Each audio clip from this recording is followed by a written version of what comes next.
This is Julie Yorn, this producer, Hollywood producer of many films. I don't even know how long it is because I went to your IMDb. I'm like, holy cow. But you also produced Hell or High Water, which has 4 Oscar nominations, which is on Netflix right now. It's a Western film, so check it out. Don't want to be a hypocrite, so I will check it out like this week. I wanted to check it out. Wayne still hasn't seen it. It's okay. I feel 4 terrible. Oscar nominations. It doesn't get. No, it's on the list. You would love it though, honestly. I know, like JJ loves it. A lot of people around here always talk about it. So.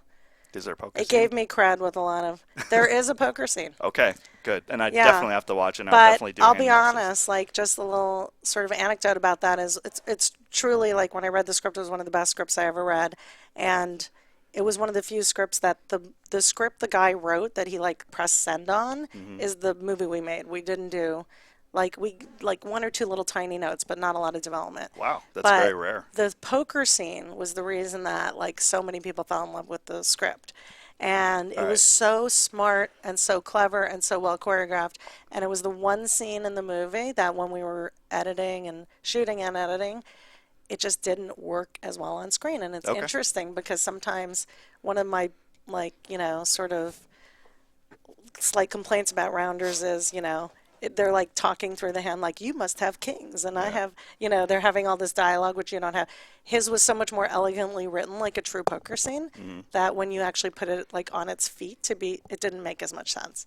So the dynamics of like what he was doing when he had the nuts and then the guy outdrew him and then he had the nuts, so it was like the dance of it didn't come to life.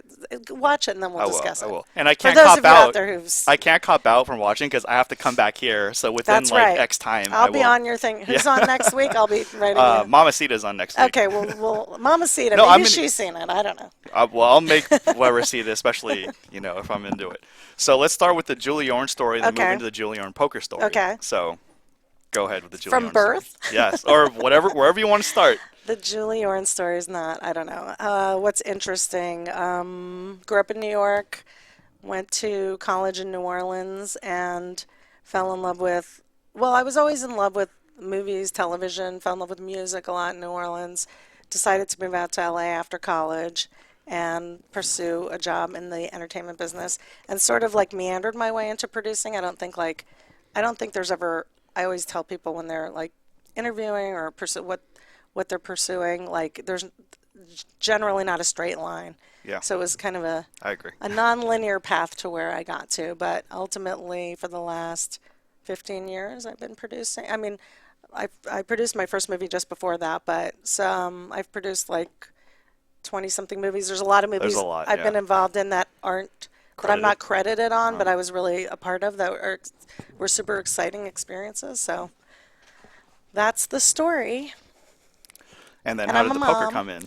The poker came in, well, to be honest, like growing up, my mother was an obsessive gamer, puzzle doer and game player, and she played penny poker. We lived in Italy when I was a child, and she would sit outside with the older Italian ladies and play penny poker. I guess it was like lira poker or whatever. But she always was into games, and we always played card games a lot growing up. And my stepfather taught me chess when I was like 7, and we would play intensively, like competitive chess.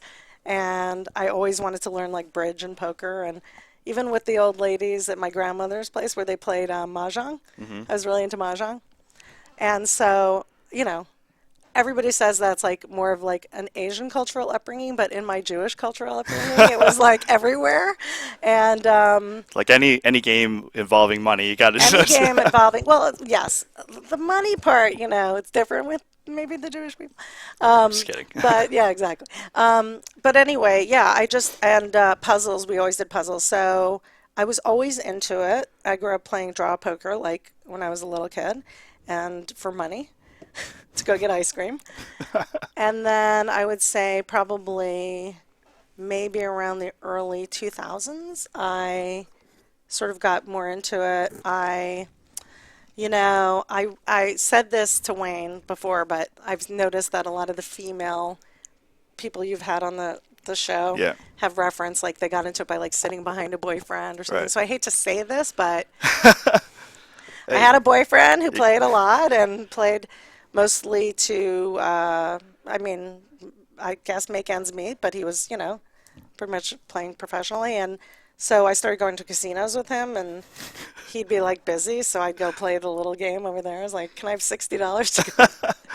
And now you're at the biggest games. Yeah, I know. That's a slower evolution. But yeah, no, and he would usually if we played together in like home games and stuff, he would yell at me the whole car ride home about what I did wrong. So Oh, I learned the hard way. No, but yeah, I kind of got into it at that point, and for the first like 10 years, I was kind of only playing tournaments. I wasn't really playing a lot of cash games. And then so a lot of people now, get started because yeah, it's like generally people who play cash are, I mean, they're playing for a living, or people who end up playing cash in tournaments. It's like they enter the tournament, when they bust out, they take their remaining money and play cash. yeah, That's how you that's how people I usually did it start. a little bit, and I always loved Vegas. I always went to Vegas a lot. So, but I loved all the table games and stuff. I still like to do that. And I'm kind of fascinated by like the whole odds thing of like all the games. Like I geek out on the Oh, Wizard of Odds and all that stuff, and I geek out on learning about like whenever there's a new game, like even like with short deck or something, like just watching people play and like yeah. how they do it. I sort of find it really interesting. So Well, you could have swept me mixed games. we have to. You told Okay, me you I'll were do going to it. Yeah. teach me Okay, I'll Badoogie and do that. Yeah, Badesi, yeah. and And open face Chinese poker, and then it's all over. I She'll play forget about Pineapple Hold'em. on the phone all the time. Yeah. So yeah. So yeah, you started like in the mid 2000s. In 2006, you had a charity tournament with pros and celebrities, and what? So yeah, so this friend of mine was putting together. It was actually during the Sundance Film Festival, and I was up there for business, and with that boyfriend who played, and Just say wa- it's Garrett. I'm just he kidding. was he was no, the name can be he was going to play in it because he was sort of knew all the people involved, but it was half actors and half celebrities, and then I mean sorry, no, half celebrities and half pros. Yeah. So like all the pros Right. of Right. the day were there, Yeah. like everybody. And so I didn't really know a lot of them. I mean, I knew like I played with Andy Duke around LA and some girl games we played in, and I knew a couple of the female players. I think Jennifer Harmon, but I didn't really know a lot of the other people. So they said to me, "We're gonna have a seat. We're gonna free roll you into the tournament." I was like, "Great!" I didn't even know what Yeah. that meant. So I basically sat down because I'd been playing these like little home tournaments Yeah. where, you know. You could win like you bought him for 200, you could win 1,000. And that Yeah. was like this was the first prize was $1 million condo in Vegas, Hmm. and so the whole night I was the chip leader. And I was sitting, Helmuth was directly to my left. He was emceeing the event. He was kind of half, I think he was phoning it in the first half. He was like kind of not half paying attention. But I was like collecting chips, and they kept coming over and taking my picture. And I didn't even really realize, and it was my boyfriend who walked over to me and he's like, "You know you're playing for $1 million. You're really close to $1 million." Every time I got closer when it was down to 10, he's like, "You're 10 away from $1 million." And I was like, "Stop." He's like, "Don't think about it. Don't put it Right. in my head." But yeah, I met, we were just talking about that the other day. I met Antonio Esfandari, who I later became really good friends with, and I met, Helmuth and all those guys there that night. But at the break, my boyfriend said, I said, "Do you have any advice? Do you have any like tips?" He's like, "Well, just keep doing what you're doing." He's like, "But you should just do something crazy, like just raise Phil Helmuth with like anything, just bluff him out of a hand and then show him." And I was like, "Really? That seems so." This is my 2006 self. That seems so mean. No, that's And what you're he's there like, for. "Dude, that's what poker is. You got to Yep. do it." So he's like, he has to know you're not playing like ABC or whatever. Because Right. I was bluffing, but I was like, la la la. They don't know Not I'm as showing. bluffing. Yeah. You know, and which you can get away with for a while until you play on streams. Right. Right. But then, so I did that. I had 4-7 off, made a huge, like I think 3-bet some raise, and or maybe 4-bet even. Like, I don't know. And Helmut sat there and he like tanked and then he folded. And And you're then like, everybody folded, and I like tabled it, yeah. and the guy was like, "What?" and just like had it in for me the whole night, which I don't know if that was good advice. He won. He won the tournament. I didn't. I came in seventh. But I only knew I came in seventh because we just looked it up because I was like trying to remember the tournament and It's how hard I to remember. finished. Yeah. But I knocked out a few pros, and I sort of got like a little bit like excited about that. Like I can do this. Right. Little false sense of security, and Yeah. after that, eh. I mean, one of the fallacies of poker is like you win when you're dealt winner, like the winning Yeah, hand. no, So it's just like you could get a, confirmation bias, and just that's how it is. well, clearly I must have run really good that night. I don't recall. But I obviously found myself in really good spots to like beat out a lot of the pros, and they were all, leaving to go to dinner early. So, No, just say you outplayed him. It's okay. yeah. Oh, I outplayed. I outplayed you, Antonio. I've never outplayed Antonio ever. No, it's hard to do. And he's yeah, I think he's like a fine wine. He's actually gotten better in time. So He's awesome. yeah. Not really. He's awesome. I always am like, is he like, is he reversing Yeah. me? Like, Yeah. I can't tell it. It's so meta. It's like he's either like, I don't know. Yeah, he's Jedi mind tricking. Yeah, I mean, I had Dan, Zach, and I were talking about it in the previous show where it's like we figured out that he actually knows what he's gonna do right from the beginning, but he'll take his time to just like confirm what he's Right. gonna do, and and the thing is like most people don't have patience, so they'll crack, and then he kind of uses that to confirm.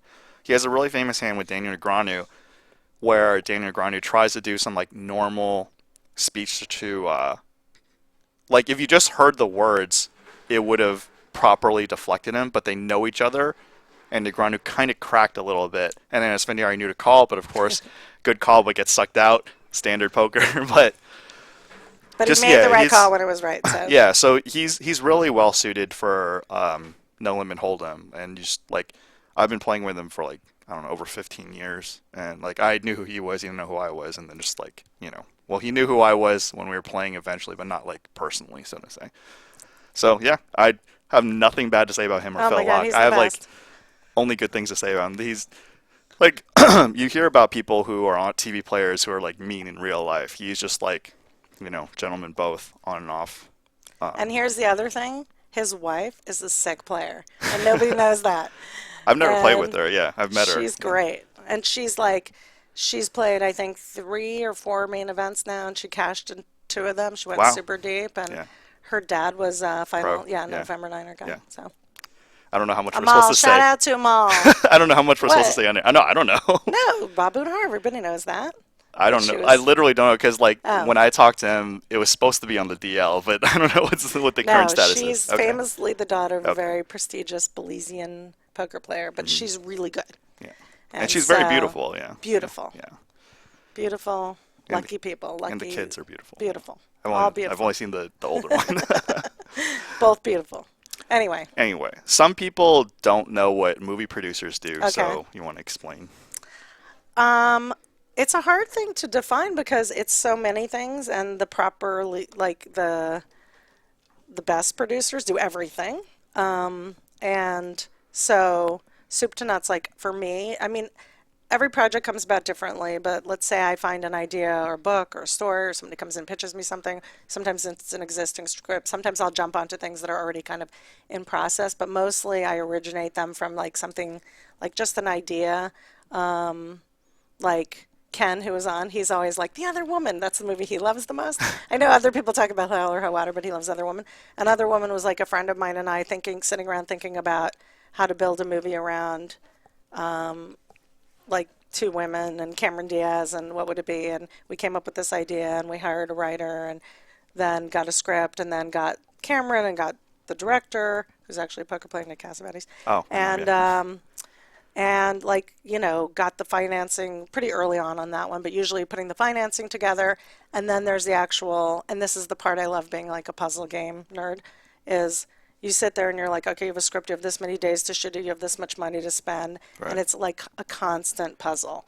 So like I have a little movie that's going in New Mexico in 2 weeks, and I was on the phone with them on the way here, like moving budget stuff around. It's just always like figuring out how to work around problems. Like, remember that location we thought we have? We don't have anything now. We have to like create something out of nothing. So it's constant troubleshooting, problem solving, and then just on a creative level, shaping the story, making sure you're getting the story across. Like what I was talking about with Hell or High Water.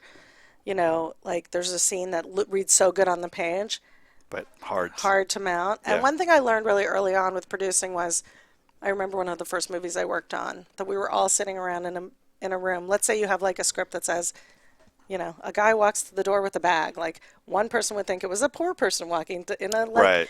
in a like shack, and the other person would think it was a man. Like you have to make sure that everybody's communicating. So like every department head, I've walked onto sets where you're like, there's a production designer that had a totally different concept of what it was, and you realize the director and he weren't talking. That's bad producing. Right. So it's kind of just constantly keeping communication circulating, making sure everybody knows what everybody's doing, and yeah, I think that. And then there's the whole post process, and then getting the movie out into the marketplace. So there's different phases, but mostly it's just like literally pushing a huge boulder up a hill every day. Yeah. No. And the fact is like people don't know how hard it is because I've had people who've like produced their first movie and they call me and they're like, "Are you kidding me? Yeah. This is impossible." Right. Every day something's work. It's literally dodging bullets. It's Yeah. not like it's not just like moving things forward. Nothing moves forward. It's keeping things from just going bad. disasters. Yeah. Like yeah. And you're like the adult. You're the grown up at the table as the producer. You're the sort of end all like answer to person. Right. And then you answer to the money usually, so whoever's putting money up, Yeah. studio So or otherwise. two producers I had more contact with. One, Martin Schaefer from Castle Rock, he's the Amazing. CEO. So the first time I sent something to him, he gave me personal feedback, which obviously I'm grateful for, and he gave me like a kind of like slap in reality because I had a spy thrower and all these action pieces, set pieces, and then he's like, "You're a first-time writer. No one's gonna put $100 million on your script," and I was like, "Oh yeah," because like I had all this original stuff, and then he's like, "The first 10 pages can cost $10 million." I'm like, "Oh," he's like, "This is a business." I'm like, "Oh, that's why they make sequels so fast." And That's why then first-time writers make $2 million, $3 million movies with two people sitting in a room right, talking. yeah, no, but that was the important advice he gave. And the Yeah. second one was, like my leads were, I tried to make them like more interesting, original, maybe perhaps too much so because he was like, you need to have A-list actors like put in like molds so they read it and like a lot of A-list actors play similar characters over and over again. They're like, so that was like, oh yeah, makes sense because you need to Yeah, have. you need star casting, you need Yeah. relatable, you know. So then, the second one I did that I submitted was like a story producer at DreamWorks said if you, I wrote it with Asian leads, and they were like, if you change your leads to white, this may have a shot. This was like, Way pre Crazy Rich Asians, yeah, best definitely. movie ever. This was like 2000, shoot, I think 13. And Now then, everybody's looking for what's the next Crazy Rich okay, Asians. well, I'll get I'll on it. tell you, one of my first great lessons I learned was one of my first movies ever, and I really didn't know what I was doing. I was very like young and inexperienced, and I made this little movie called Eve's Bayou, and I'm sure you didn't see that if you didn't see how.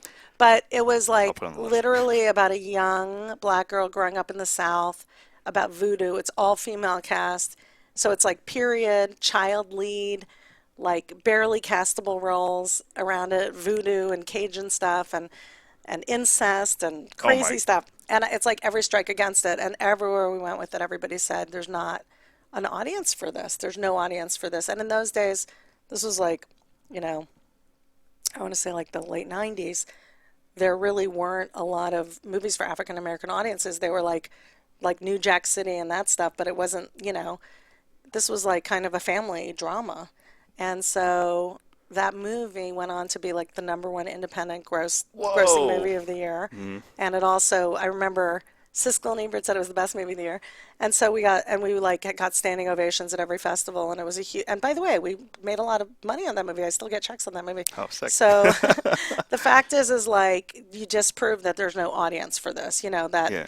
I appreciate that person at that moment in time said like, nobody's going to make it with like an all Asian cast, but you have like Fresh Off the Boat, you have all these movies being made It now. was it was pre that, and I don't want to name the producer, but he did Step Up 2 and 3, and Look it just, up, people. IMDb it. it's only so many people it could be. Yeah, I keep in touch with him from time to time, and same with Chris Young. Shout out to him, the UCLA professor.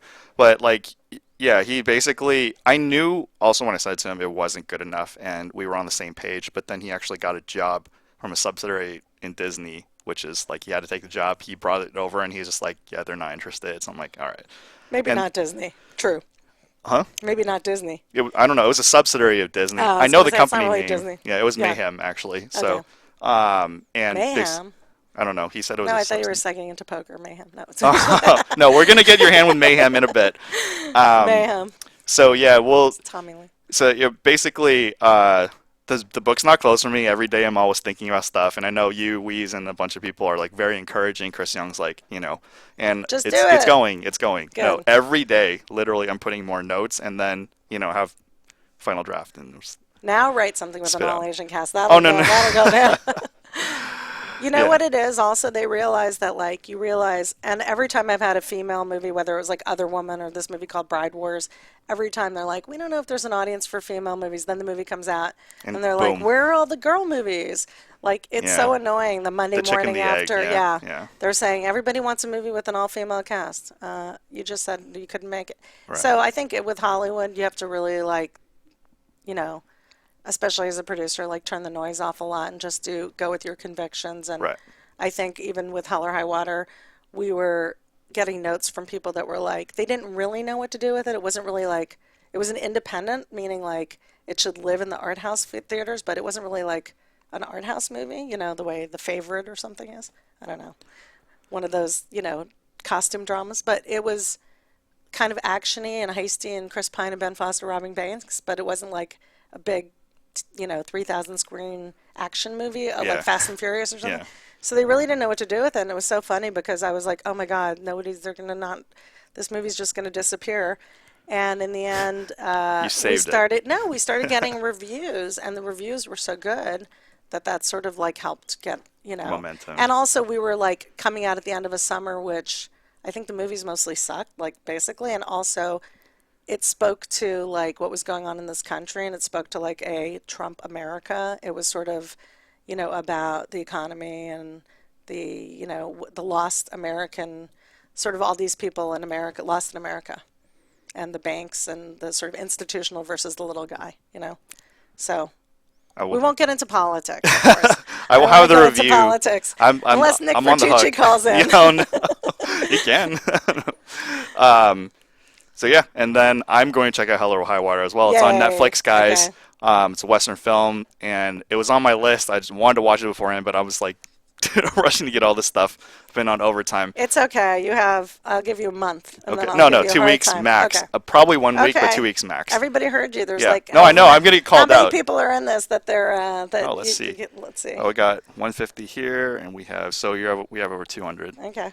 Um, let's see. So yeah, then another question is, how do Hollywood and poker mix? Wow. Because yeah, there's a lot of crossover.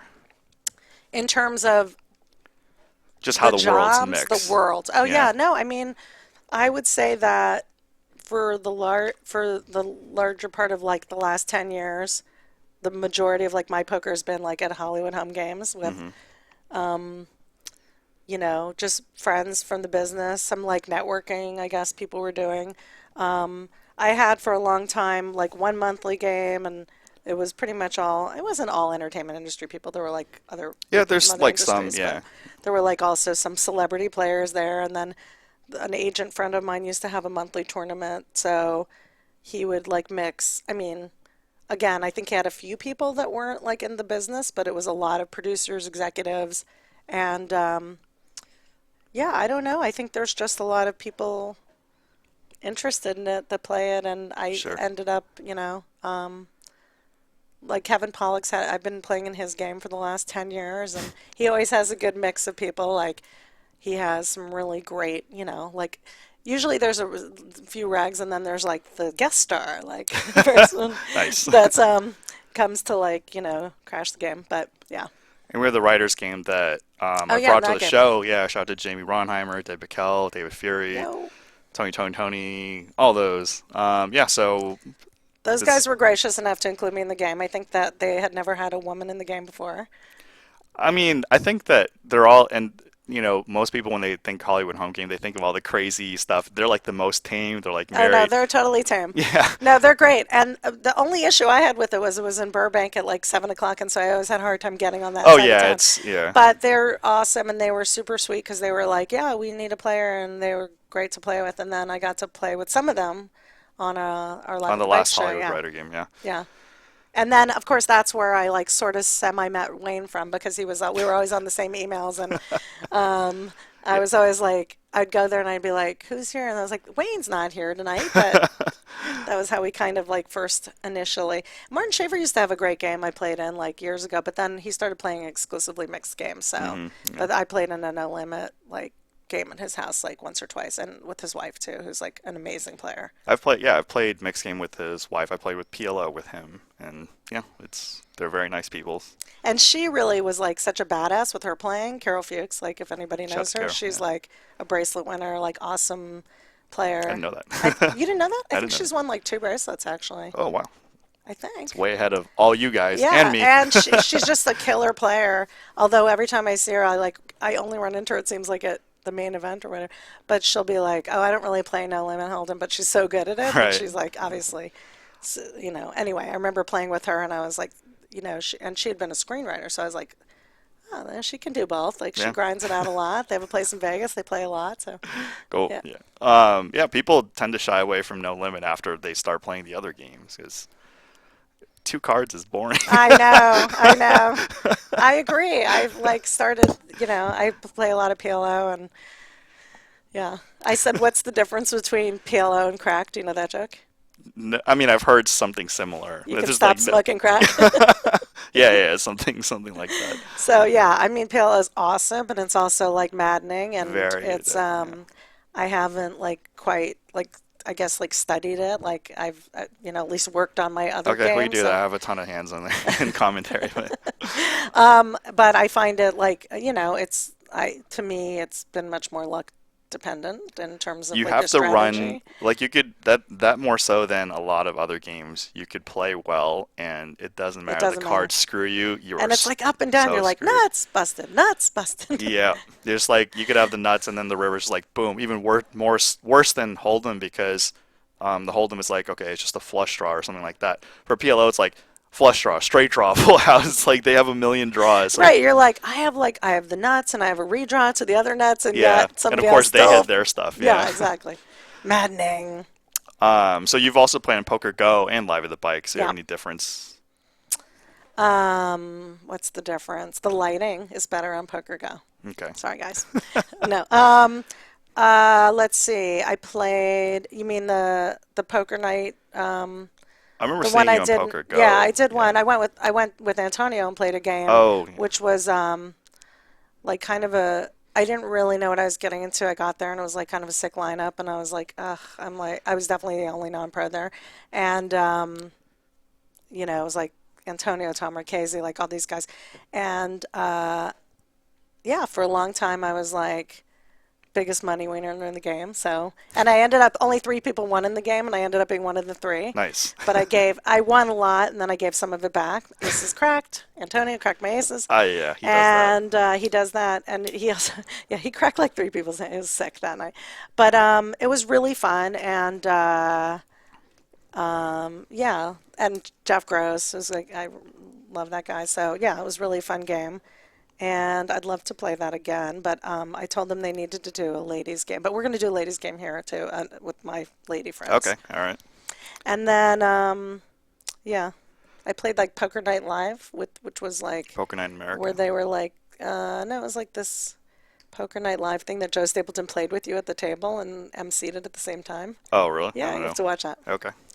But nothing's like Live at the Bike. That's like awesome. That's right. Only watch live. No, I mean it really is. It's like I think it's like I feel like some of those other shows are a little more like I feel like Live at the Bike's a real like peek into like a real like It's more real serious. poker, It yeah. feels like it to Yeah, me. It feels like when I watch poker. I mean, I love watching obviously like watching that Triton yeah. thing that was like awesome. Yeah. But with those kind of stakes, like especially when you watch, I like watching some of those like Macau crazy like high stakes games where you're like watching people Yeah. play for. But I feel like for good old American poker, like Live at the Bike's kind of like right It's the the practical balance. stuff because it's supposed to be half and half. It's like entertainment, but also like these are like realistic situations that you handle, with these stakes, that was kind of the point of the product. Yeah, So yeah, no, I know, and I've seen like when I've played on the stream sometimes like I've seen chats where maybe I shouldn't have looked, but I saw Mean. mean chats. But some people would be like, "Is she talking still?"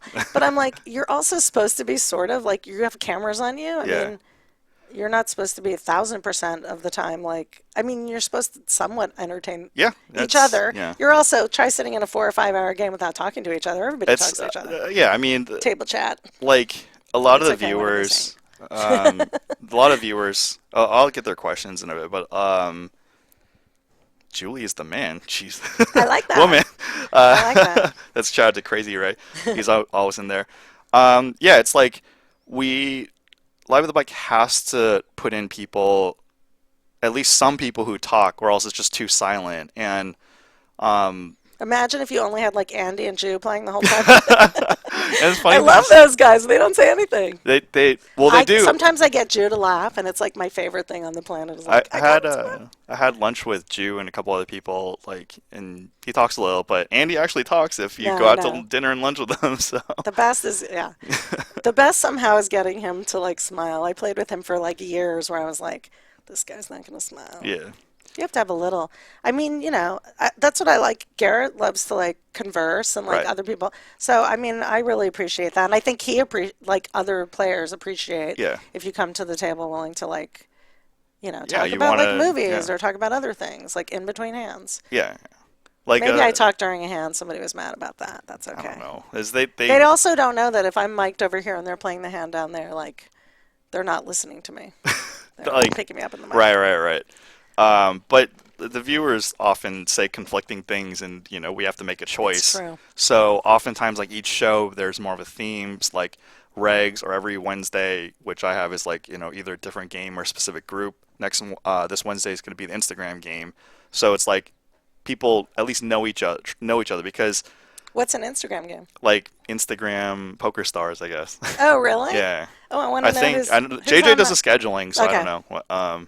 So I don't know who's actually in there, but like poker is really big on Instagram, so it's like a different culture, and like basically every place is a different culture. Like Reddit poker, 2+2, Instagram, YouTube, it's all So, and everyone just develops. So it's like all of these things just help keep interest in poker, Mm-hmm. and like some people were ripping on vlogs, or some people rip on other things. Like it's a different demographic, and all of them exist, and just brings more people in. So it's like, why are you ripping on these other things? If anything, you should, even if it's not your cup of tea, just be like, oh, I'm glad that they're bringing more people in the game. Yeah, of So course. Plus, there's nothing more entertaining than if you're watching poker. Like the one thing, I like the commentary. I know some people are like, "Oh, listen to the table talk." I don't know. That's a choice of how you balance that, but yeah, we adjust. Yeah, I think that the whole point of watching it is hearing also some expert analysis on what they think. I mean, obviously, it's somewhat subjective. I can tell you, we could sit here and talk absolutely. about a Yeah, hand all day long, like what the right thing to do was. We all know yeah. sometimes there's 3 or 4 right things to do, or an infinite number. And there's some, like, you can have player history, which we're gonna have some hands where you could, like, if you just watch the singular hand, like the hand of the days. By the way, shout out to Patrick Curran, who does all the hand of the days. He's in the chat now. Patrick's the best. Yes. By the way, also killer player. I mean, like, who knew? Like, He's- I didn't even know He's that. quite insane in He's the membrane, a very talented guy. multi-skills. But yeah, it's like if you only watch the single hand, you don't necessarily get the context. And like Andy, he gets ripped on for his big pot with Jackie, and it's like Andy and Jackie have played a lot. It's not just that stream. Of course. So But also, who's going to say that Andy's not a phenomenal player? He's a phenomenal player. Sure. And, listen, I've had this conversation with you before. It's so easy when you can see all the right, cards. yeah. Of course. What do you mean? He had quads. Of course you have to fold that. I mean, it's like, obviously, Yeah, I don't know. It's just like I'll have him on the show, or I talked with him today, and we'll have him in maybe if he's on the game or commentary. But he wants to say a couple things about the hand, because like a lot of the analyses are too like cut dry ABC, like they don't have any history. But again, those analysis are often selling training sites, which is advocating I ABC see. play. So it's just like the chicken and the egg for like a lot of things. So it just like I think just who has obviously. the time? Huh? Who has the time to do all? No, I'm Oh, saying yeah, yeah. listen, here's the bottom line. It was like an unfortunate situation because Right. it was a big hand. It got a lot of attention, but like the guy's a phenomenal player, and like in the long run, like probably the way he played, I don't know. I Yeah, don't know I enough. don't know. You know what? I don't know enough about the hand. I think I saw it once. I haven't like spent a lot of time. Yeah, and it's just like it's best when the commentator, like JJ and me, Jeremy and the others, basically we know most of the people, and if we don't know them, we can fill in the blanks like really quick, just watching them play for a little bit, and we know who has history and who's developing history, so we try to accommodate for that, as the stuff goes, and we try to balance, per audience suggestion, we try to balance the table talk and, the commentary. So we try to shut the fuck up when, I know, but I think it's good. Like I've heard once in a while where you'll be looking at a hand and you'll say somebody in the chat saying this, like not correcting them, but saying, you could say that, but you could also say this. But I think yeah, like looking at it from a lot of different sides is the best way for people probably to learn. I yeah, know I learn the most if you go, okay, in this spot you could do these, several different things, and yeah, every situation's different. And like you're right, it's so hard to not know.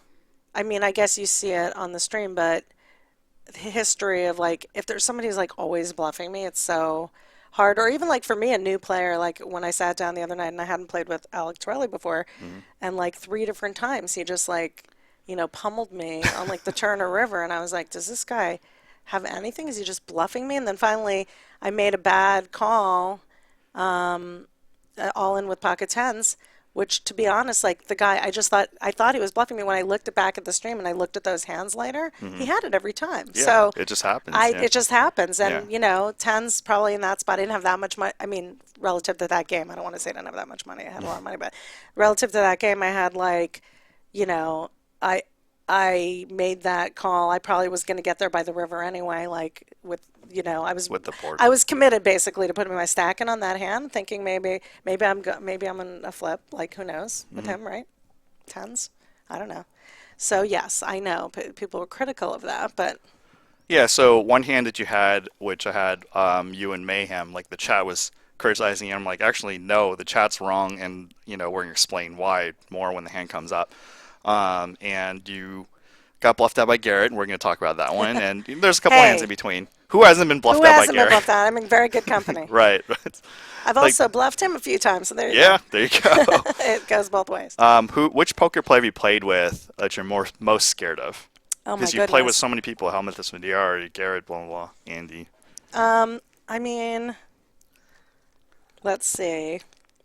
And it's a compliment to them, right, that I'm saying this? I mean, I find Absolutely. Garrett to be, I definitely like take my time and really think through. Not that I don't do that all the time, but I find Garrett to be a super tough player. I see him make, I think, super sick reads on things, Yeah, like in the, footage I've seen him play in and live.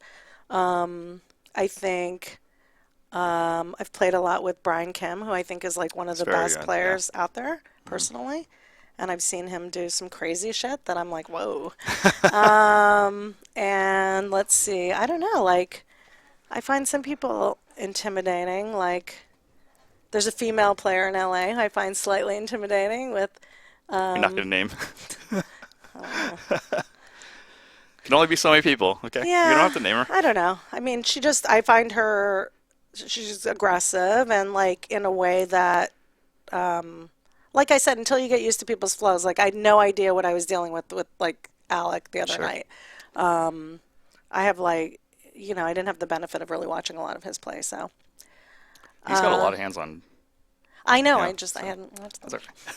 Yeah, I who has had time? watched. Who has time? Yeah, No, I had you watched gotta Garrett's play. stuff and Andy's, and I find, I think Andy's obviously really good. I mean, listen, I'm intimidated by any really good player.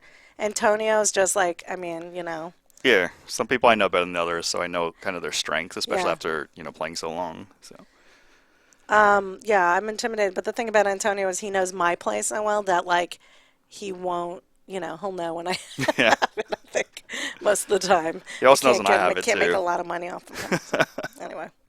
So you, as well as other players on the show, have been shocked at the mean comments in the chat, Yes. but you also compare it to like feedback on a film. Right. So how do you describe this? Um, well, I think I was commenting about the chat one day, and I think you probably, or JJ, somebody, I know you've said to me before, well, don't read it. And I'm like, you know what? Like, well, first of all, I can't really read. I can't read it while we're playing Yeah, I anyway. can't. Yeah. But like, sometimes I'll catch little bits of it. If, so once in a while, I'll like sneak in to look and see what's. Yeah, away from the table. Yeah. Well, no, or by the way, sometimes when I get up to go to the ladies' room and they're putting it on the big screen, I'm like, that's what they had in that hand. Yeah. Mostly, I'm going back to look at what people had in hands against me, Mm. obviously, while I'm still in the game sometimes. But I can't. Not You guys supposed have a to. no phone rule. I know it's so annoying. Not supposed to. No, I know. You can't stop anyone. Yeah. Or I'll just say to somebody like, "You got to find out and text me what that person had." But most of my friends won't sit around and watch Right. live streams. But no, I think that I was like taken aback on one or two things like that. People get so personal, and I think I was told that they're rougher on the female players sometimes. Yeah, quite frequently. But I think that what I think I said was like I think there's value actually in hearing criticisms. Not like I don't need to hear personal criticisms like they didn't like the way my hair looked or something. Like I can't tell you how many comments I got about Hair's great. Come on, look my at this. hair. Come on, She got her hair did. dude, my hair. What's wrong with my hair? No, I guess sometimes it gets a little like messy when I'm playing. But like I'm surprised if like male poker players sit around and like talk about a female player's hair, which Sure. is funny. Like you could say I suck at the game, or like Yeah. I shouldn't have folded some hand. I guess to me the thing that's interesting about chat in general, whether it's about poker or anything, is there are trends that are interesting to look at. So like what I think, one thing we had talked about was when we do like test screenings for movies, and you bring in like 300 people and you give them cards and you tell them to write like anonymously what they think of your movie. It's such a painful process. I don't take it as personally but the directors, it's really hard on them, or the Oh, writers and the yeah. actors. Yeah. But I'm very objective about the whole process. But I really encourage directors. I'm like, don't listen to what like two or three stupid people say. And there's always some guy in like the focus group who's like in film school, and they'll be like, well, the denouement. They're trying to like impress. Like they know the studio and the filmmakers are sitting behind Yeah. them, so they're trying to impress them. But there are like things when people go, I didn't understand the beginning. Like if 5, 7, 10, 12 people are saying that, you're like, okay. When 20 people say it, like you have a problem with the movie. Right. So I think that while I don't like to give a lot of like energy to like negative comments that are just mean for no Yeah. reason, like people are like, I know what happened was I was in a hand and I leaned back and I said to Nick, would you have folded that hand or something? Mm-hmm. And somebody in the chat was like, is she still talking about her hand? Like, Whoa. I was like, I'm So talking what? to Nick. Fuck you. Yeah. Like, stay out of my way. Am I allowed to say that on? So yeah, I don't like. Obviously, I don't give a lot of energy to that stuff, but I do like to see if people say, like that hand you're talking about, like she didn't do this. It's interesting, like for me to see that and to see that maybe a lot of people out there are really into playing, really into watching streams, and like have a really strong, smart point of view about poker are saying that. That's one of the reasons I really like playing the streams is to go back and watch. Like you can go home from a game and be like, I had no idea what that person had. I'll never know. Right. And on a stream, you get to know. Right, you get it. It's You get kind it of like luck. an awesome thing. Like I think anybody who would get an opportunity to play should do it because you see not only the way other people play against you and like what they had, but you also see things you did that maybe you would change or do differently. Sure. And I Yeah. think I've learned a lot from it. So, Yeah. So especially, yeah, like but me. they don't have to be mean, Yeah. especially to the girls.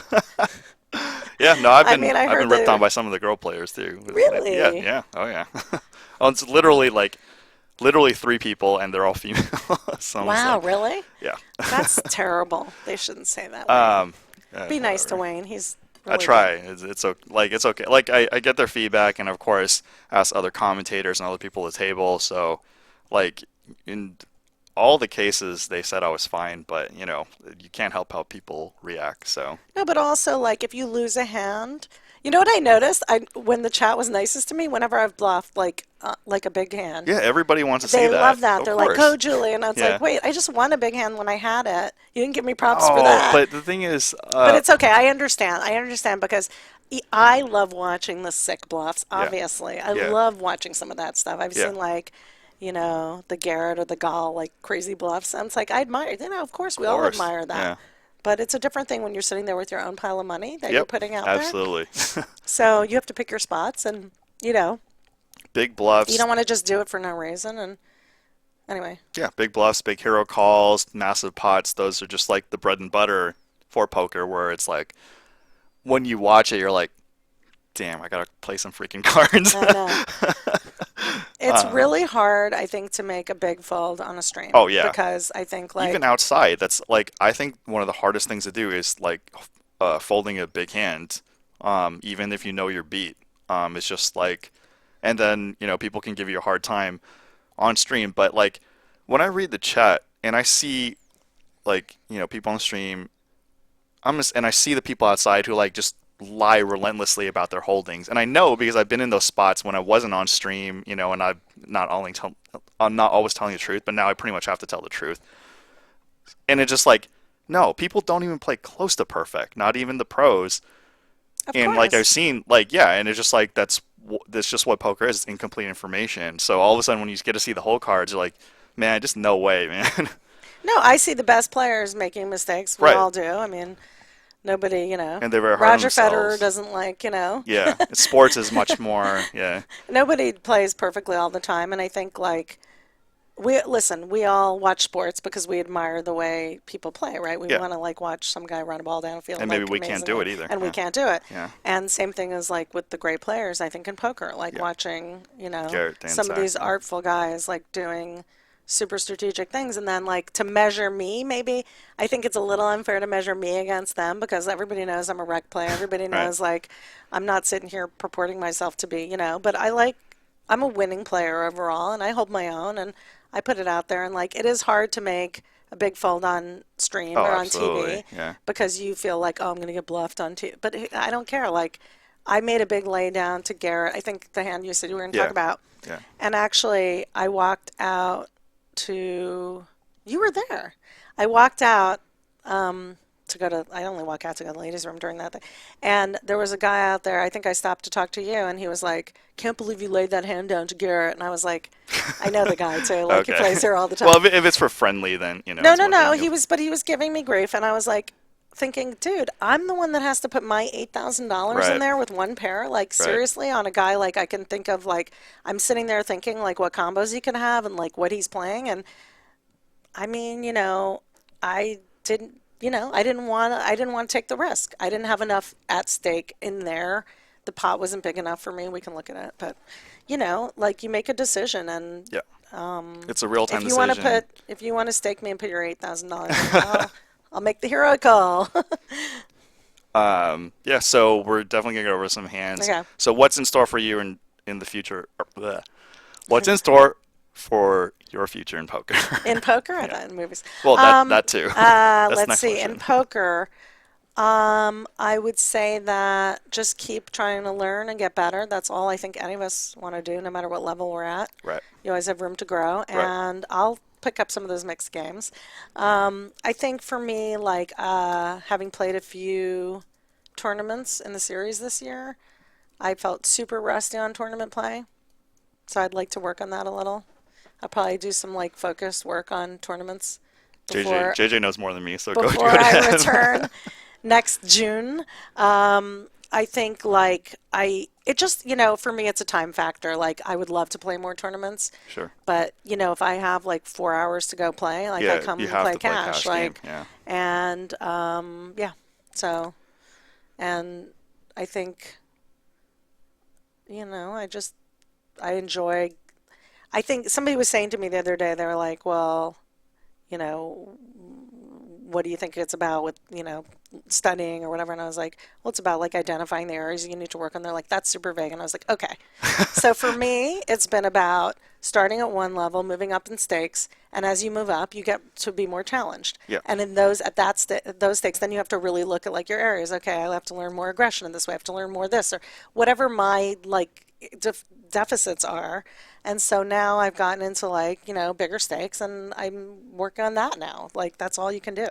Yeah, I mean, there's like hyper aggression in the high stakes, which relates to Andy's hand with Jackie. Is like people at the mid stakes and low stakes don't have that kind of aggression. It's true, yeah. So it's like when It's the I don't tricky want to talk thing. about The Andy. higher Yeah, the yeah, yeah. stakes get, the more I think, yeah, the higher the aggression gets. Like it's way more aggressive and just like everything goes down to the chip. Whereas like in the mid stakes and low stakes, people just like lazily go all in a lot. Yeah. And yeah, it's not necessarily a case unless, two people have a big hand or somebody has a big bluff and then somebody has a hero call, then that's when the chips start flying in the higher stakes games.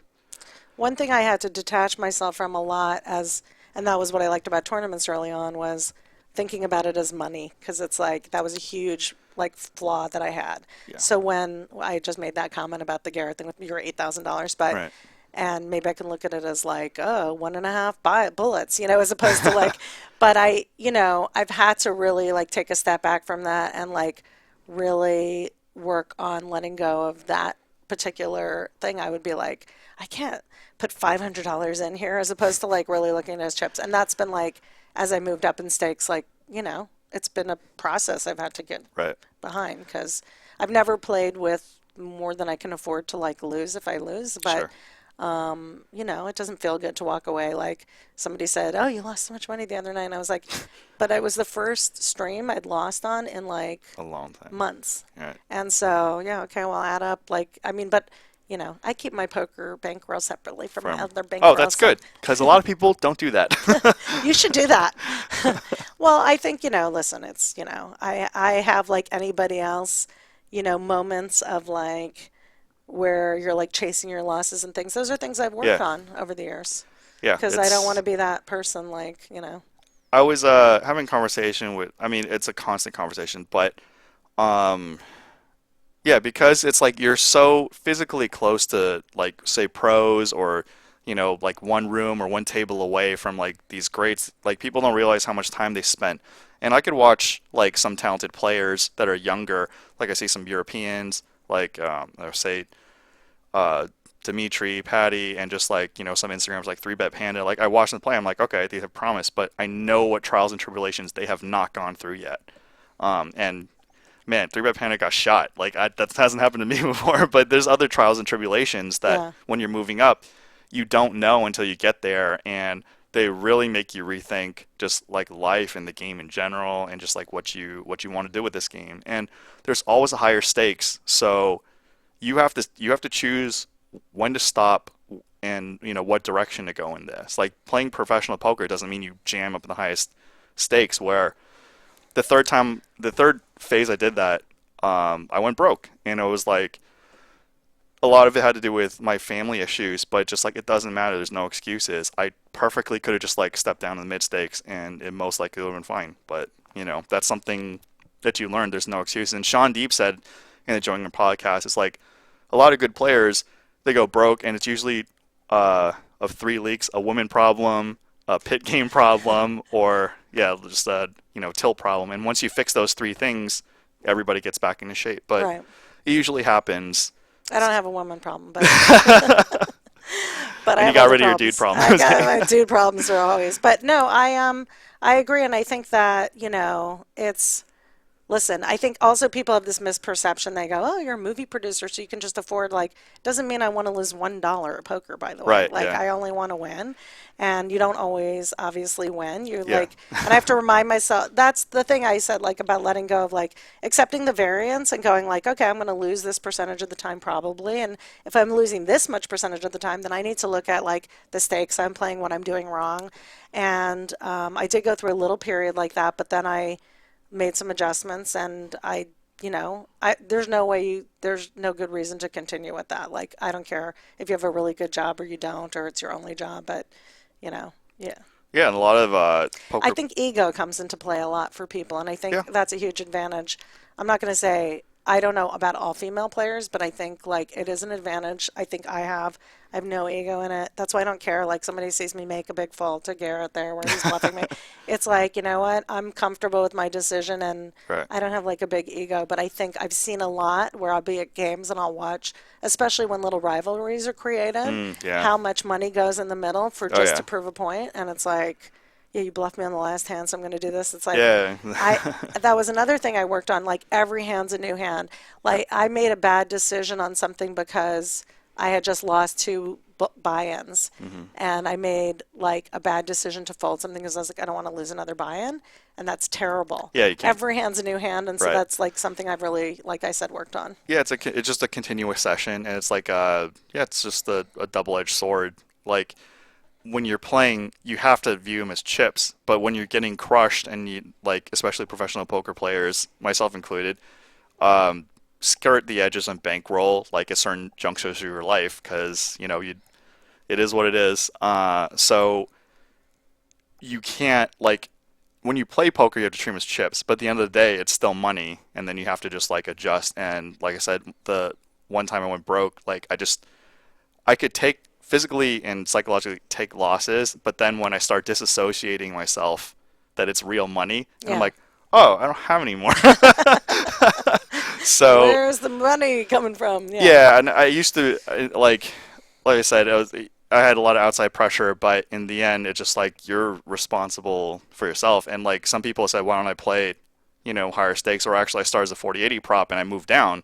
It's because I have a lot of other things, Live with the Bike being one of them. You know about my some of my other projects too. And it's like I instead of playing 6 months in a year and writing 6 months in a year, now I simultaneously do a lot of things, and I just cannot handle the strain of because I'm not like, Patrick Kern, all these guys, they see me, I'm like tired as hell because what's the most important thing of being a prop or Live with the Bike? Show up on time. Like that's the most important thing. Like if I slip up, I could correct it or whatnot, or if I play a little bit subpar. But if I have to show up on time, there's no overnight sessions. There's no like, Right. oh yeah, so like you have to be responsible and finding out where that threshold is, where you can handle everything responsibly. That's the balance that I have to choose during my life, and yeah, kind of is what it is. Well, one thing I've noticed for myself is like because I do have a job and I have a lot of commitments, it's like sometimes it'll be like, I haven't played in a couple of weeks and I want to go play, and then it's hard to get me out of that casino once because I haven't, Yeah. because you feel this thing of like I haven't played, I want to play, and I'm also such a night owl, so I'm like the person that could play easily till all hours. But I have a I friend, won't comment on that. No, I'm I just know, kidding. I have a friend who always says to me, the casino's not going to close. You Right. can leave. Yeah. They're going to be open tomorrow. Yeah. But it's like, no, but it's like traffic and I can't get there and I don't want to get that. I don't want to do that. And I definitely used to have the thing of like, some people in relationships like don't go to bed mad. My thing was like, don't leave down. Like, Yeah. you're It's going to, I busted. I've got to like get it back. I've got to get it back. And yeah. I've let go of that a lot. So Right. that's like, and I also say, now I say to myself, okay, I can play till 2. And if it's after 2, then I'm going to be there all night, so I can't do that. When the vacuum cleaner comes out, Yeah. folks, when the vacuum cleaner comes out, it's time to go home. Yeah. Well, that's my shift. So I'm like, vacuum cleaner's here. I get to leave in 2 hours.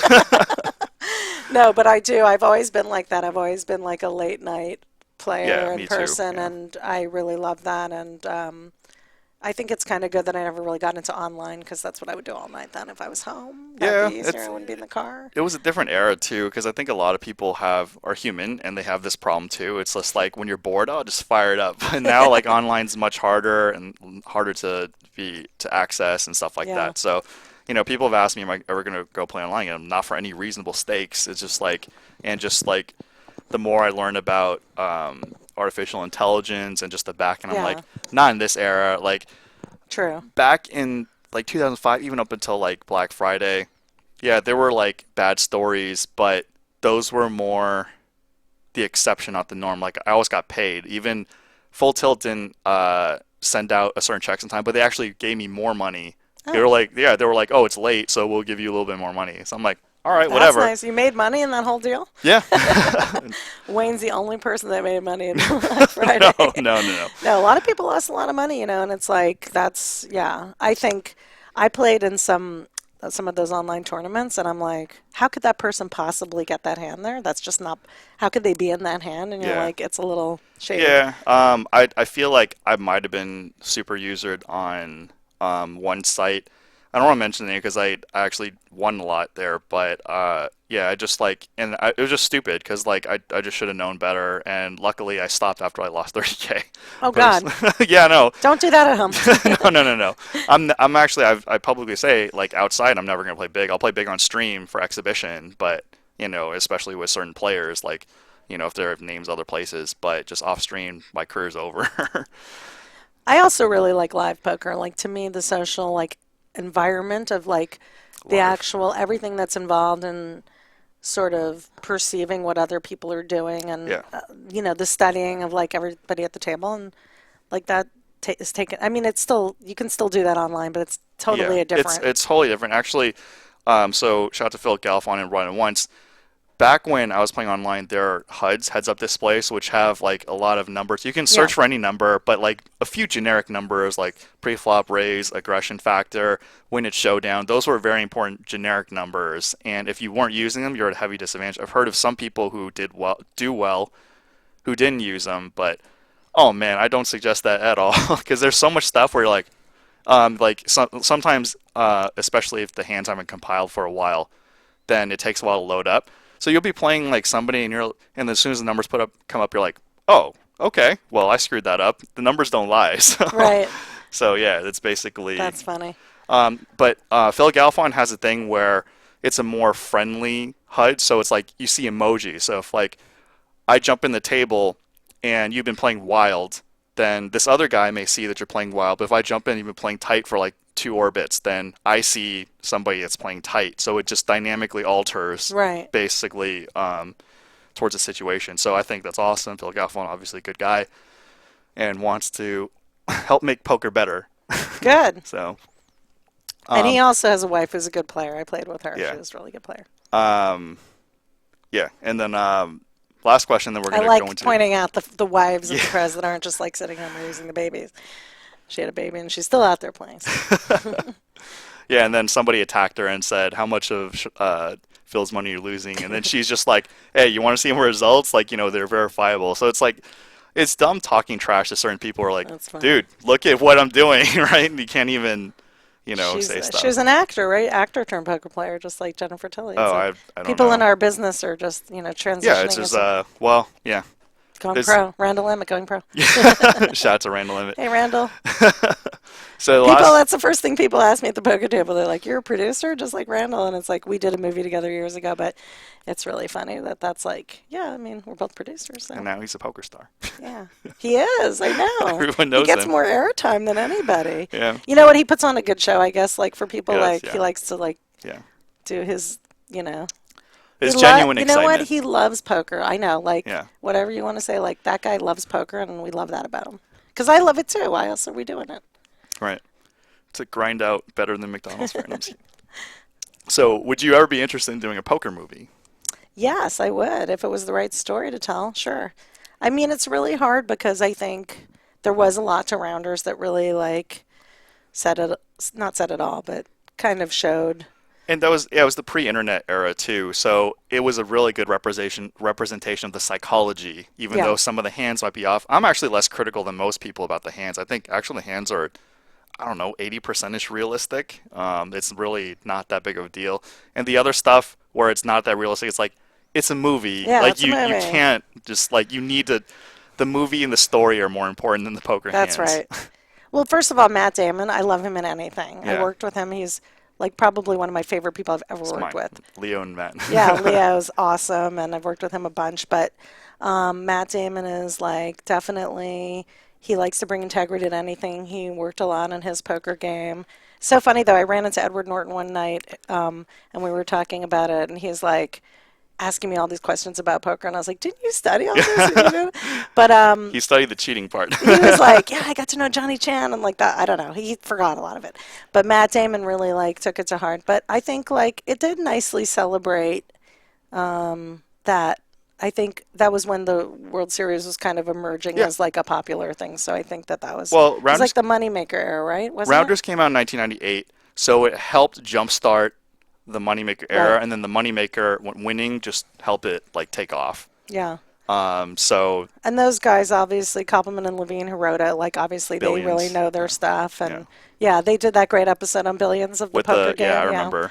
Sometimes, maybe like it's hard. It's like still kind of niche, even though I wonder how big the numbers are. Like when you look at like how many days they cover now on ESPN, like the World Series, I think, well, maybe it's getting a way more expanded audience. It's like anything. It's like I used to try and make different sports movies, and they used to say, well, sports movies have no international markets, like baseball movie, like doesn't play outside of the United States. Then And there's The Blind Side. I know, and then there's like the occasional, but that was more of like the family story, I think, Right. than like the actual sports. Yeah.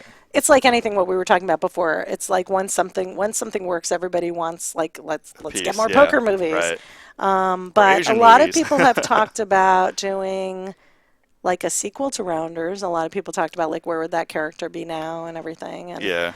but I don't know, like where would he be? I don't know. Um, There's such an interesting documentary that I watched on I think it was like on Amazon, which was the study of two different poker players.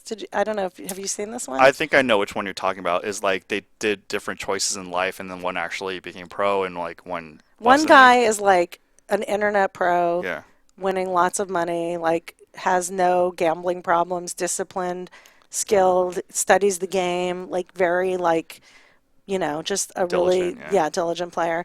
The other guy had like a gambling problem and like I ended think up so. like Yeah, stealing like his roommate's credit card to like yeah. I don't buy remember my, the whatever, and details. Yeah, he ends up like homeless walking across the country with his dog. And it's such an interesting study of that's what I'm more interested in, I think, is in a movie would be like not necessarily poker as the world of poker because I right. think we get plenty with like watching. We all love to watch like Phil Hellmuth, Antonio, like all these like Yeah, these poker celebrities, Phil Goffin, whoever, yeah, and love to watch their big game. But like I think what would be more interesting is like the psychological study of like people almost like the right path, wrong path thing of yeah. like, yeah, No, I think that would be an interesting thing to delve into. I loved that documentary. I thought like it really explored how those little things, those, make the difference. yeah. I mean, I don't know what to say. It's like I kind of do know what to say, but like I've seen the spectrum too. Like I'm friends with Mark Newhouse, and he had a rough, and then he made two final tables in World Series, and then that was I don't want to delve in too much, but yeah, he was in trouble, and that actually kind of got him out. And like other people, like Jesse Martin or like Garrett Danzak, are just super responsible, and they've taken like 10 times, if not 100 times more punches in the face than I have, and I'm just settled here. And Garrett was really nice like half a year ago. He was playing here, and then we just chatted a bit because I used to play high stakes too. And he was like, "Oh, are you happier?" I'm like, "Yeah, actually, just like if I just have to show up on time, do live at the bike and do this other stuff and just get paid." I'm like, "That's a lot better than getting punched in the face and being out of action for a couple days and like waiting for a game to come, or just like when the game comes, you become a slave to it and rush to it." Yeah. Well, So also knowing your parameters that you can play in and having balance. Like, yeah, again, I don't know, I played with Garrett a few times, obviously, and I know him a bit, but like, he really has good balance. Like, yeah, he, is like, I'm always amazed. Like, he's like, grilled salmon with lemon. Like he's very like, but I meticulous. mean, I do think that for me, like the one thing I noticed in the main event was I was coming off of a lot of like weeks of working super hard, like grinding it out at work, not poker, like Yeah. real work. My real job. Just kidding. No, I'm you kidding. guys. I'm kidding. I'm not a I'm person. kidding. My real job, and I was like tired, and I wasn't in the frame of mind. I don't think. Like I realized, you have to be in like obviously great physical condition. The Yeah, stamina is amazing, yeah. and I told my friend, I was like telling him like I'm so tired from playing. He's like, "Oh, that's so funny. You sit at a table all day." Like, and I was like, "You don't understand." It's And then I different. called Yeah. him after like there was the guy who had been like an NFL pro who he was on like some featured table, and I saw an interview with him when he busted, and he said it's the most like physically demanding thing to sit in this. Like he'd gone like day 6 or whatever in the main event. Do you know who I'm talking about? I don't know what you're talking about, but I mean, I know how He was a draining big it football is. player. Like he Yeah. had wore a Super Bowl ring or whatever. So I was like, that guy said it. See? And then he's like, oh, respect. Okay, yeah. So, Yeah. but I mean, I think that like you have to be, yeah. The best thing is like to have a full balanced life. And the people I see, I think that I've seen people go off the rail. I've actually Yeah. seen more people like gambling wise go off the rails from like sports betting. Like that's Sure. been Yeah. where I've seen a lot of people go really broke. But yeah, sometimes friends will say like, "Oh, you gamble a lot." I'm like, "Are you talking about poker?" Like, yeah, there's gamble involved, but I don't look at it as gambling. So, Yeah. yeah, I go to Vegas once in a while, and I love that Ultimate Texas Hold'em table I play. I'm way up in that game though, so Just quit I'm then. gonna Quit. defend. But no, I mean, I think like I remember when I was growing up, somebody said Gabe Kaplan was a professional gambler. Oh, no, no, I know what it was. My brother-in-law was buying a house, and it was next door to this huge house in Beverly Hills, and they said, Gabe Kaplan brought it, and I was like, oh yeah, he was on TV, like from that money. And they're like, no, he's a professional gambler. I was like, he's a professional gambler and he makes money? Like it was like unfathomable to me, but nobody explained to me that he was like a poker player. So Obviously, the Hollywood industry is very unstable, and I don't want to name any names that I know of that switched over or also do, poker and stuff like that. But yeah, it's just like with instability, you need to find stability, and with poker, at least there's a demand for it. So I don't want to name any names in no, case don't. yeah. Molly Bloom already did that. Yeah. Right? She named names. So yeah, it's just like you meet a lot of crossover. Like Nick has a vase. Actually, obviously, shout out to the Notebook. Like I got nailed, Good movie. hand nailed down, and made me watch it. I'm like, oh damn, all right, it's a good movie. And then I remember him in Face Off. He was actually an actor. Yeah, he was an actor. Yeah. Yeah, so he wants to take his face off. His daughter Gina, shout out to her, is a really good tournament player. She's grinding it out. I played with her in the ladies event. She played in the main. She cashed in a bunch of events this summer. So yeah, so there's a lot of the generations are continuing. Yeah. So all right, let's get to your hands. Boom. Boom. This must have been one of the times somebody ragged on my hair, I guess, because look at that. I'm just kidding. Just kidding. All nighter, and I'm just kidding. Hey, you guys don't act like. You know what? It gets hot in there sometimes. Like you get like. Oh yeah, the lights are really bright and it's really hot. Oh, this one. Okay. Oh yeah, this is from like 2 weeks ago.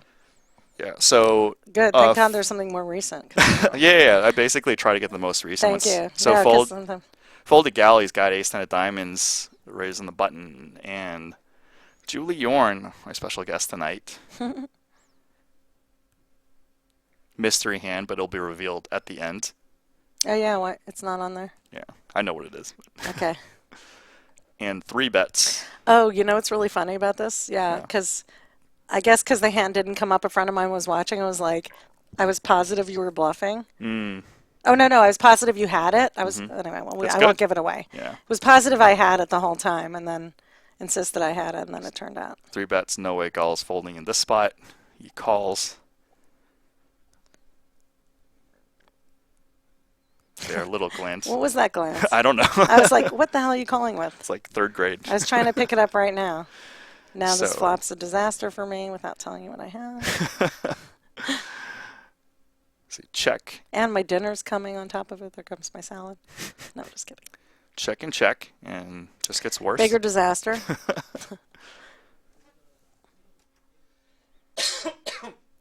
A king needs to come. That's all I'll say. All right, so it's checked around, and now. Yeah, a flush got there, huh? Yeah, so you're betting. Looks like about 1,000. No, 1,200. Yeah.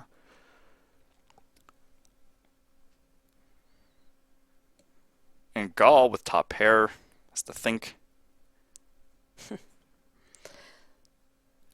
So, I mean, I obviously, we know, we're going to say what I had, right? Yeah. I mean, I obviously didn't know he had an ace. I obviously didn't know he had the hand he had, otherwise I wouldn't have done this. But once the ace came, I was trying to, I think, rep ace king or something. But I basically was just trying to get him to fold, like, a queen or a jack, thinking I'm going to get him off of that. And also, obviously, at this point, he had been checking. I was like, this is the only way I'm going to win the hand. And if he comes over the top of me, obviously I'm folding, but I just felt like I knew I didn't have.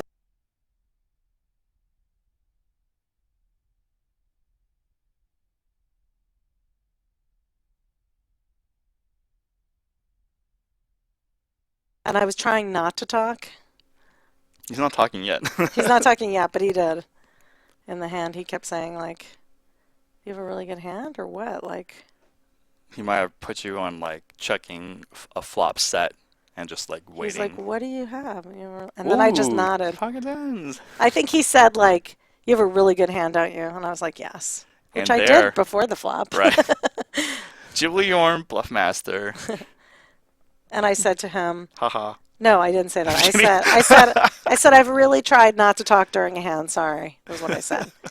But then he's like, I don't know if he ever went back and looked at this. I think I asked him at one point, Let me ad lib. do you go back and look at your hands? And he's like, only if it keeps me up. So maybe he didn't go back and look. I don't think that one kept him up. He was stuck a lot in that game with Garrett, not me. So there's Mayhem, and this is a hand that the chat kind of attacked you for. Oh. And I'm like, no, you guys are wrong. She played the hand very well, and we're going to walk through it. So VIP raises King, Queen, Bow, 3 bets, Ace, Queen of clubs. And you have a choice to flat here or 4-bet. It's totally fine each way, and it depends on, your image plus what you think of the initial raiser. And the 3-better, you decide to flat, which again is reasonable. I mean, I think I would have gotten it all in here, but I feel like I had 2 people behind me still. This Mayhem guy was bluffing or like barreling the whole night.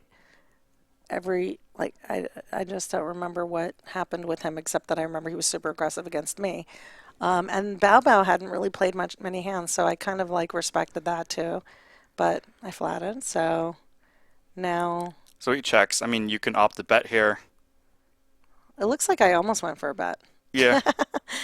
I mean, we don't see your view, but maybe you saw Mayhem was about to bet. Like we don't see the camera. I mean, for sure, like he's gonna bluff me no matter what. So you of course bet this turn, especially if it's checked around. You have an overpair, and then Mayhem calls with his open and straight draw. Bao of course folds. So now I put him on a straight draw and or a flush draw, And the river's a 2. Now I know he missed, and I know he's gonna bluff.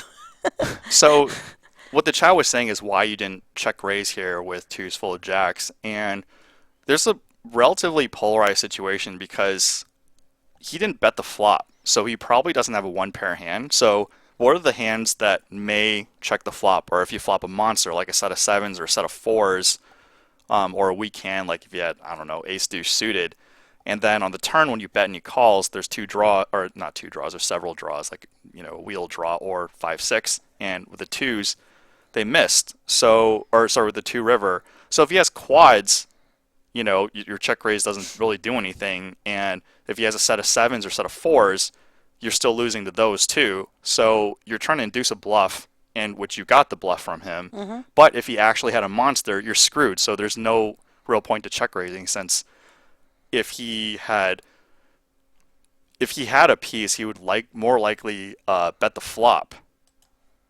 Mm-hmm. So yeah, I mean, I was commenting that one, and I told the chat that, and it's just like, yeah, unless you have the read that he has a hand to pay off, but he didn't have anything to pay off. So this is going to be against DJ Melody. You raise ace, queen of clubs under the gun. I always get into hands with him though, Melody.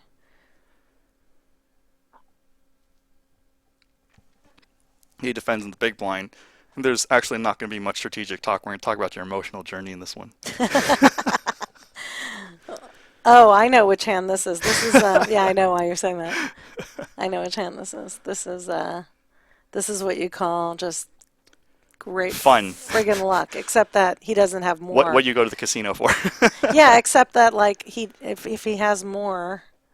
Are you learn that from Phil Hellmuth? That posture. Yeah, exactly. I was just wishing he had like jacks or something here, queens. He probably didn't have queens, I have ace queen, but I was just wishing he had like oh my goodness. Yeah, all right, that's what are you feeling? So, you feel like a combination of feelings, obviously. Like, and now he bets into you. Now what are you feeling? You're feeling like, I don't want to do anything to show my strength. I have to just smooth call. But I think that, I don't know. Don't you sometimes spaz out when you have like the nuts? It's like, how do I max extraction here? I was just hoping he had a pair in his hand, but in this case, he even has like a hand that, he's going to keep playing, obviously, no matter what. Yeah, you just don't want to pull the trigger because if he hits a king or queen, he has to pay. But if I raise him here, he's going to go away. Oh yeah, he's done. So of course you string him along because your hand absolutely cannot be beat. I'm hoping at this point that he just makes a really big bet on the river for, either for value or just to bluff. But yeah, he does not put me on an ace here. I'm like praying he has like a jack or something. Or he continues the bluff. All right, Which he does. DJ Melody, we're gonna throw you under the bus here. He's always going to continue the bluff. No, Yeah. he's tried to bluff me a lot. He likes mixing up his game for sure. And he's tanking. Pot's 345.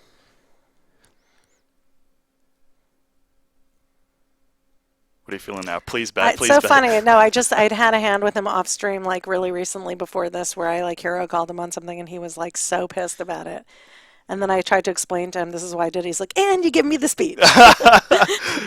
So Yeah, he's what I'm such a thinking here easygoing guy. is there any bet he's going to call? He's just going to go away once I raise, but I have to like try You and have to get try. something. Yeah. Like if I was thinking, I think if I did a min raise, I get paid maybe something, but Yeah, if he had a pair.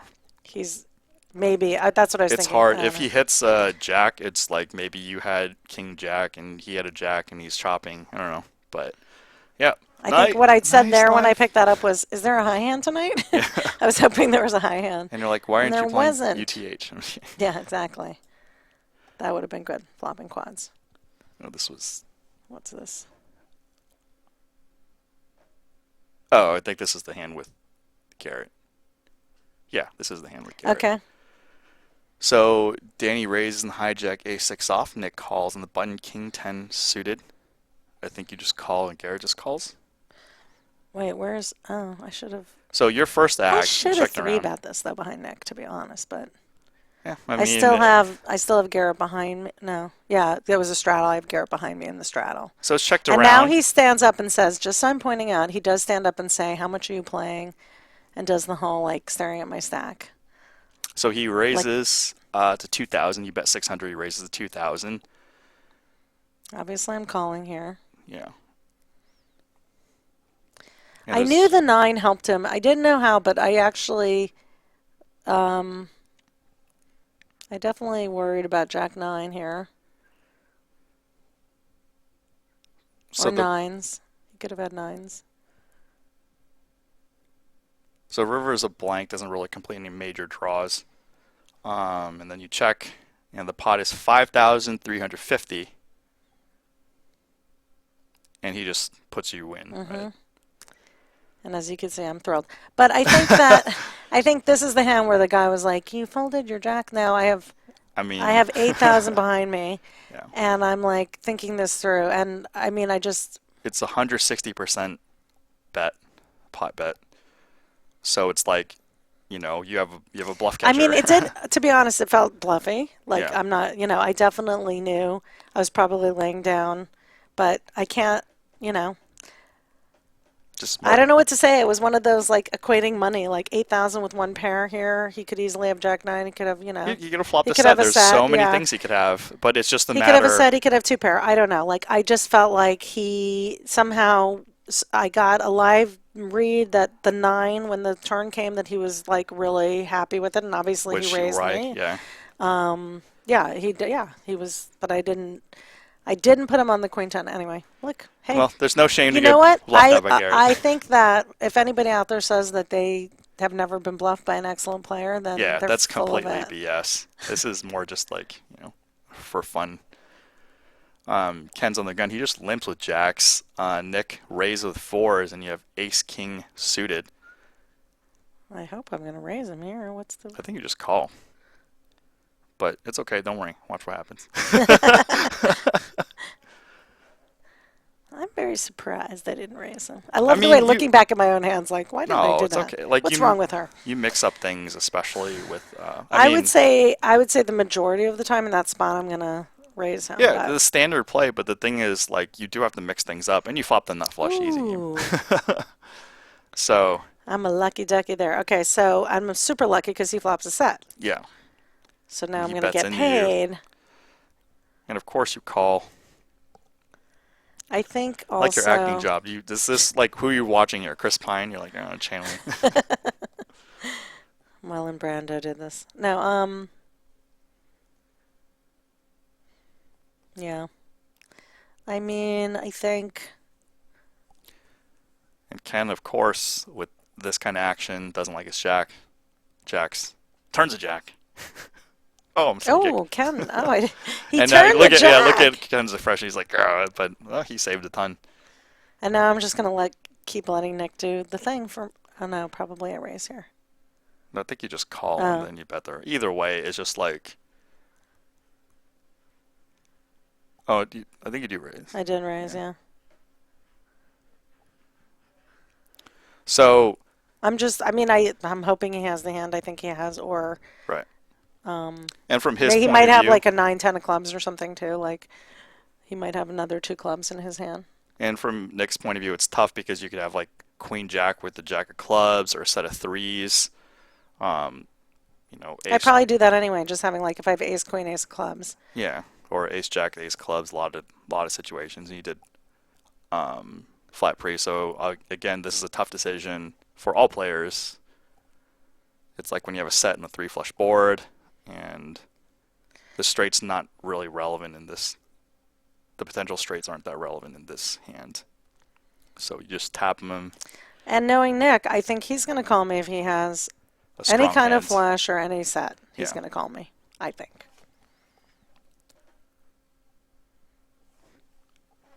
easy game. It's just silly.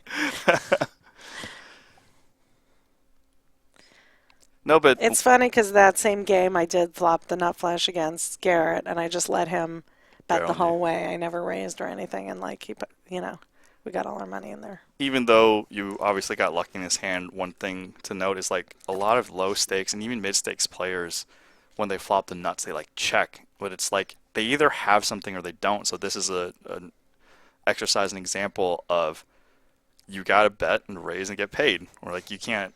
The other one where you had quad aces, it's like it's hard for people to have anything, but with something like this, like Queen 4-3, then a turn Jack, like people can have a lot of things. Right. And if you don't like jam it, then you lose out on a lot of opportunity.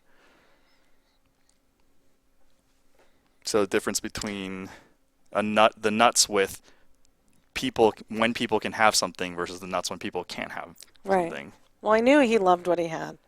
I just didn't know exactly what it was. And you're really taking lessons from Phil with the posture.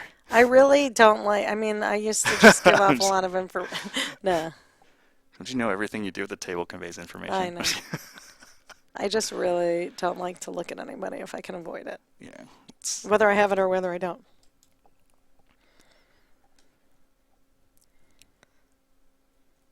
Oh yeah, I yeah. also usually just wear my glasses because I can't see, but I also have these tinted ones that are prescription so that I can.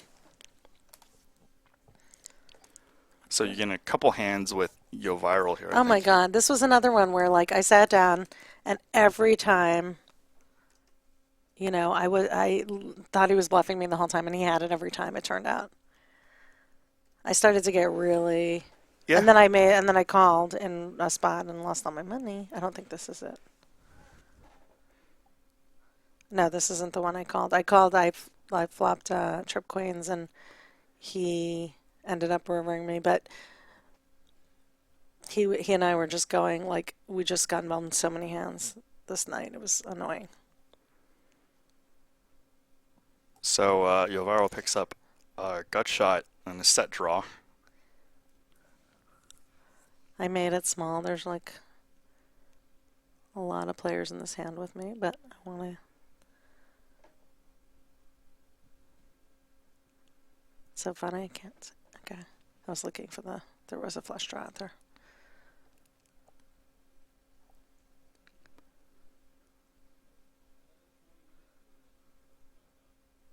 So Yo Viral check raises, semi bluff, Yeah. 6 outs. Do you have any feelings here? I felt like it was just what he was doing the whole time, so I definitely thought he was bluffing here. Then he gets there. But Easy game. I know. You know what? It's funny. It's like I obviously didn't know he had a set, but obviously he could easily have a 6 here, and He could have had a he straight could on have the turn. 6-9. He could have had like, I mean, there was. He could have already had a straight like 10-9 Yeah. or 5-6, but this kind of puts the nail in the coffin. Like with these 4-liner boards, even if they don't have the straight, they could easily have 2 Yeah. pair. In a way, it's just lucky because if he had like, deuces or something, I don't fold thinking he hit the set. I definitely was like not into the straight being out there and me not hitting my straight. Still, like we talked about, it's still tough laying down the hands, even if it's like, we know.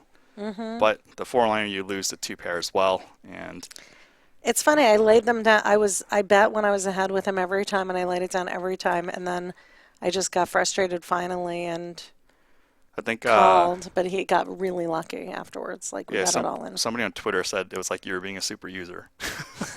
Shout out to JJ De La Garza in the chat. JJ And Lunar Tricycles. What's up? What are they saying in the chat? I actually Bad things about the closed my hand? computer, so I Oh. locked out myself, which is kind of bad. But You you don't have the 2 hand with hands. Philip where he like, oh no, 2 hands in this one. This 2 guy hands in a Philip row. Versace tried to Mark. big time bluff, and I had aces. Here's me yawning. I play with Versace Mark a lot. Wait, I'm not in this hand. Oh, maybe. But I'll watch it. Sure, let's do it. I've been playing with Versace Mark for years. I always think I know when he's bluffing, but I don't necessarily. He gets this little smirk when he's bluffing and when he has it. So this Yo Viral was great, but he did these crazy things. He was doing like this min betting bet, the whole yeah. time, which was like everybody was like, "What?" Yeah, Oscar did that first on the stream, and then I thought it was just a French thing. I mean, you just treat it like a check, basically, but it's like, I think you have a hand after this, or Okay. I clipped it. Ernesto Leitao says, "No, Julie, you're cool." okay. And he corrected Y-O-U-R to Y-O-apostrophe-R-E. Which, so usually when people attack people and say "your," they always spell it wrong. So Fernando Ortiz says, "Julie's cool, great guest. Hope you guys enjoyed the Yay. Hollywood talk." Like, you can't Google the stuff that we were talking about. It's true. You can, but it's really hard. I mean, maybe you can, but it's hard to find. Like the stuff that Martin Schaefer told me, you don't get that from anywhere. You don't get that advice. It's true. So you have to like earn your stripes up to a certain point, and then somebody has to break the bad news to you. It's funny though. It's like the most common question is definitely like, what does a producer do? And it's just such a hard answer because, like I said, all producers do different things. But, Yeah. And you also are involved with USC, is that correct? Well, I do a mentor. I mentor people and the students from the Stark program. So I was really lucky because not last year, but the year What am I before. doing? I must have screwed up with cutting these things. I know. I'm watching. I'm fine watching them. Elvira was a very good player. So the USC Stark producer program. Yeah, is, and so my mentee, like 2 sessions ago, was a young woman who was a writer, and now she's literally the hottest writer in Hollywood. She wrote like Sick. Girls Trip. Tracy Oliver, shout out. She probably doesn't watch this. She doesn't play any poker, I don't think. She's just really talented girl, though. Wow, look at this. They both. All right, this is a sick hand right This here. is the Israeli Ron PokerCraft. He gets cooler with the Queen 4. He should have had Queen Deuce. And why take does it he all. play Queen 4? Can we discuss why Israeli Ron loves his Queen, like, Queen rag? Deuce? It's just his His lucky Queen hand. rags and reverse implied odds all day long. Okay. This hand looks like, okay. Romanian Mike says hello from Vegas. Hello. We love Vegas. Vegas and the freaking Mirage. Some people talk about Disneyland. For me, like, the Encore, that's my Disneyland. No, Encore Poker Room. Love those guys. There used to be a nickname Great for game there. at the LA casinos. What? Like they say, oh, Disneyland was the nickname for Commerce. Oh, that's so funny. I I don't play Commerce that much. I like the bike. If I'm going to play in LA. I'm paid to say so, but I know. but I do. And vouch sometimes for it, if it's traffic issue and I have to play on the west side, we'll play once in a while, over by the airport, but otherwise. yeah. So the difference between the USC, at least screenwriting program with UCLA, like for those of you who are interested in this stuff, USC lets you take your time. Like you write one script and you just pile on all your effort and just keep honing that script. UCLA is the opposite. They force you to write a script every 3 months, Oh, a really? first draft. That's pretty good, though. Yeah, no, it was That's really, good. it sucked, like, because I did the professional program before I was applying, and it was just like, I'm more suited for the take your time thing, but the USC application process is, Why? Take your time. I mean, You'll just like procrastinate. yeah, no, that it was a good. The great writers say you have to write every day. You have to get up, schedule a time. Say like you say 10 to 2 or 10 to 4 or whatever you're Yeah, writing. You got to do that, Wayne. I am. You want to see how many notes I have? It's literally pages and pages. Ivan Laura says Julie's nice, Thank you. but just an average poker player. Okay. It's okay. I hold my own. I'm good with my play. What's his name? How's he? Even Laura. Hey, even Have or you Ivan won any Laura, sorry. big Lunar Tricycle says Julie's cool, and You can Jesus. read the bad ones if you want. There are no bad ones. Oh. Jesus Guerrero says Julie is pretty sexy actually. Oh. She's like, I was about to say sexual. Sexually. Okay. The I'll take it. literally the worst one was Ivan Laurie. Saying says of an Julie's average poker nice. player? Yeah, that was the worst one. Yeah. You know, I have to say that, like, I too think, why is this person doing this when I'm watching something? But, like, again, if I could see every hand. I definitely like looking back You at some learn of so much from but live like play. Yeah. looking back at it now, I'm like, wait, why didn't I raise that? I should have raised that. Like I criticize my own play too, so I get you, Ivan. Yeah, I mean, If so it was Ivan that said that. you missed the nut flush draw here. Yeah. So I guess that wasn't exciting. Isn't that I don't know why I sad? clipped. I think I don't know. I must have screwed up with the clipping. Now this guy, Ken's the best guy to play with ever. He's Love so him. much fun. Had lunch with him a few days ago, and also he took me out for Brazilian barbecue. Shout out to Ken Hartono. He was He's on the the last week's best. PokerCraft. Yeah. He's the best. I've had such a good time playing with him. I'm sad because he said he's leaving LA, but He'll be back. Yeah. So will he's Jew. he's a good combination of like, you know, he's good action, but he's a really good player, and he also I always say it. I say it all the time at the table, like he's always in a good mood. You know, I have to say I get it, like a lot of people tilt. Yep. Poker can be a hard game, but Yep. like maybe they shouldn't play streams if they're gonna like tilt and Sometimes you can't help it. I've tilted on stream once, and my tilt is like nothing. My tilt's like, oh, it's slightly subpar. I get more tilted from like, yeah, like, you know, I'd get more tilted from the chat probably than the game. No room for tilt. Can't hate the player, hate the game. Sandy Joy says, lovely lady. Thank you. Wrecked Bing says she's great. I mean, obviously, Okay, nice. Thank you. usually people who come on, the Monday show are. Oh, C Minx asked Julie, "Are you single?" Oh. Yeah. I'm recently single, yes. Poker's my mistress. No. Poker's what's the equivalent of my mister? Poker's my mister. Boy toy. So you raise My here for last value. my last boyfriend was always like, "You'd rather play poker than see me, right?" And I was like, Ooh. Austin, you had a meme where it's like our girlfriend.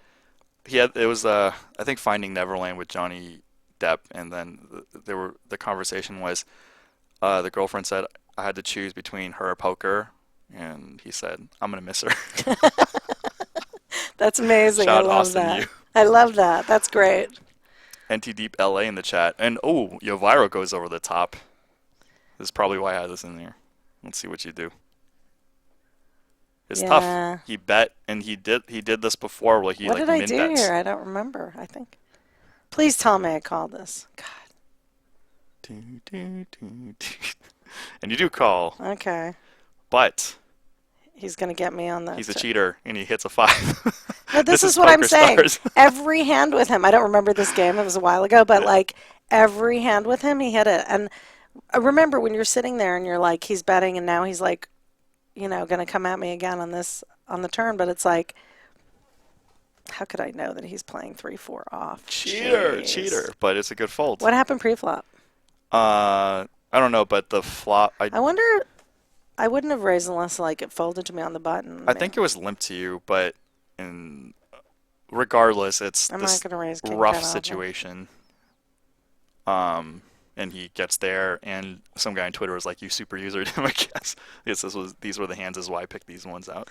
No, I mean I do think that with the exception of one hand, almost every hand I bet when I was ahead and I folded when I was. I mean, which I was happy to see later because Sure.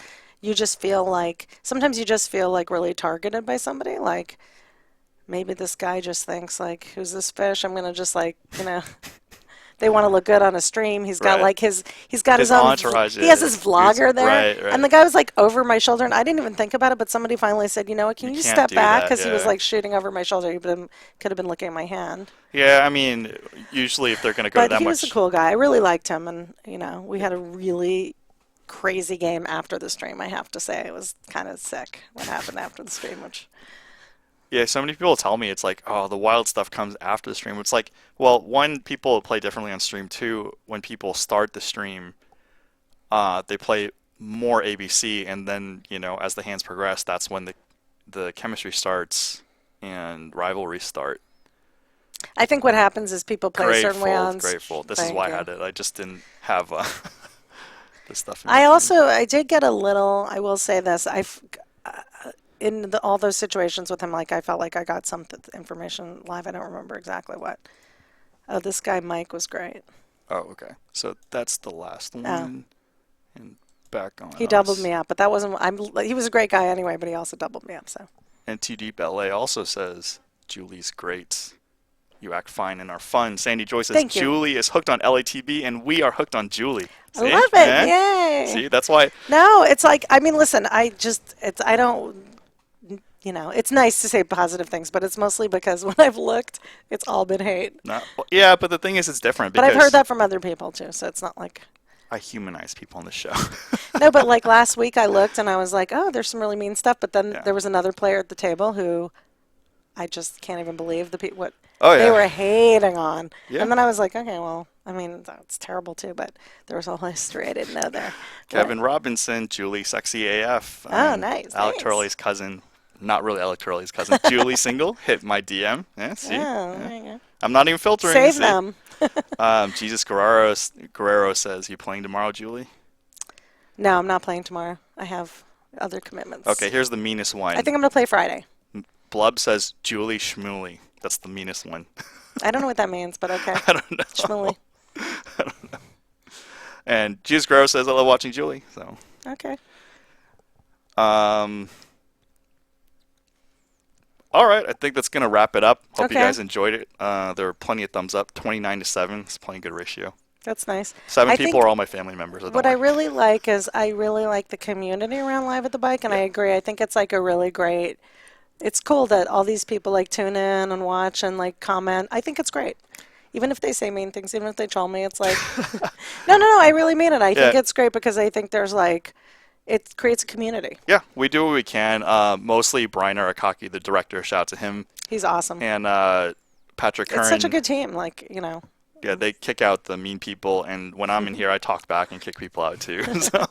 So we do what we can. Well, there's mean and like, I don't know if you heard, but Vertucci was like told a bad joke the other day, and we were like, and I said, "There's the line." He Tasteless said, joke or no, bad and he joke? said we always tell tasteless jokes, but he's like, he said that he's nicknamed Funny Too Far, like funny too far. right. And I think there's same thing with the comments, like cool too. And I laugh sometimes at the comments. Yeah, I they're think like, they're funny. even if they're mean about me, like sometimes they're. By the way, if you're gonna be mean, at least be super clever. 'Cause Right. No, that's what I say. I appreciate good writing. Yeah. So even if you're gonna be mean, like make it clever. Don't just be like. I literally she say sucks. that. Like, I love Bad reading fold. the ones that are like clever, but it's just so She hard. sucks, bad fold, bad outfit. I was wearing, oh, I know what it was. I was wearing, Art and I were laughing so hard about it because I was wearing this like velour sweatshirt thing because I was cold Mm-hmm. and it's all I had in my bag. I didn't really think about it. And everybody was like, is she wearing a bathrobe? I was like I would wear a bathrobe. By the way, It's a fashion very thing. expensive, high fashion sweatshirt I might High add. quality. High quality. I am a fashionista sometimes. So here's a question from Pokerology. Why does Julie seem intimidated by Garrett and Alec Torelli? Were you? It wasn't that I was intimidated by, it was specifically you asked me, are there players you're intimidated by? Yeah.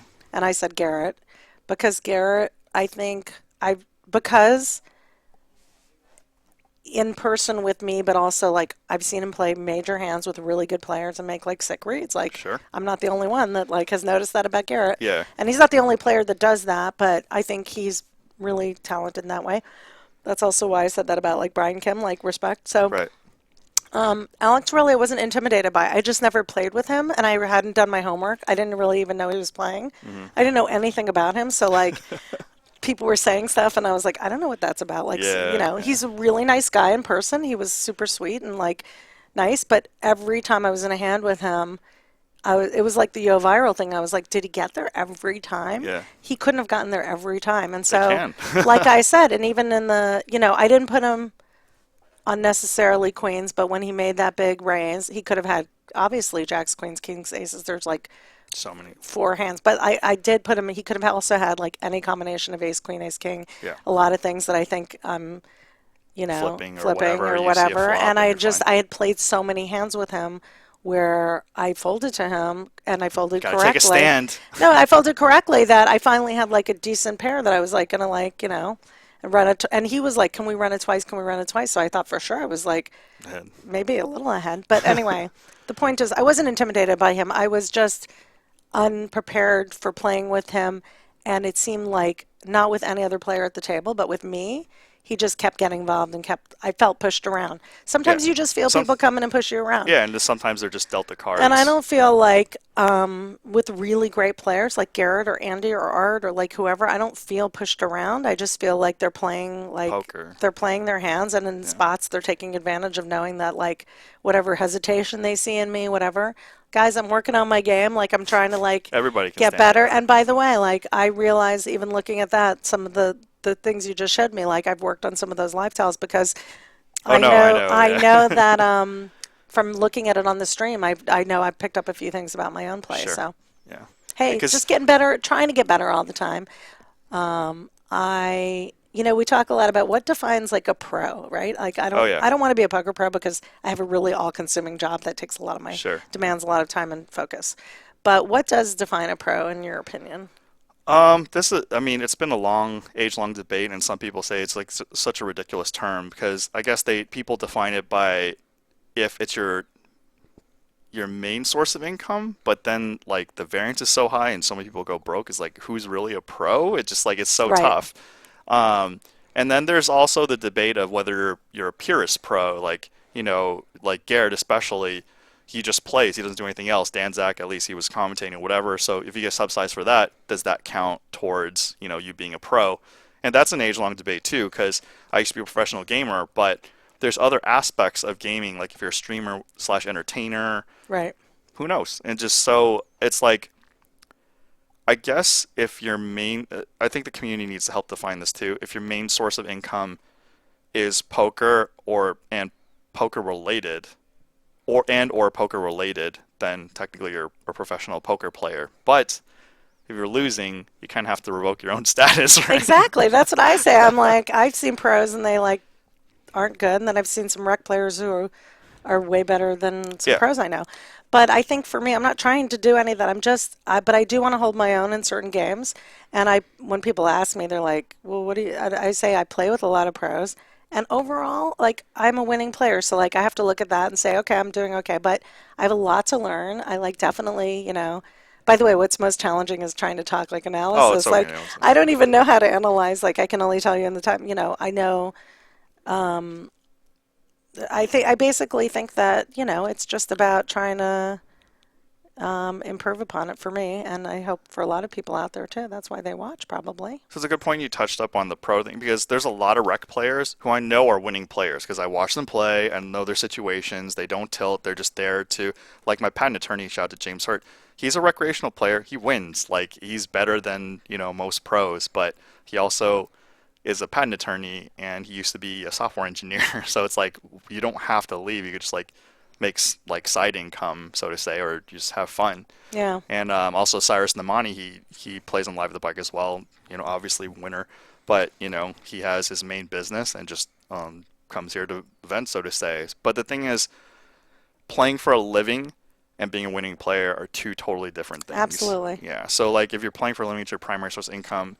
Like the strategy important, emotional endurance, possibly even more important, and then game selection even more important than that.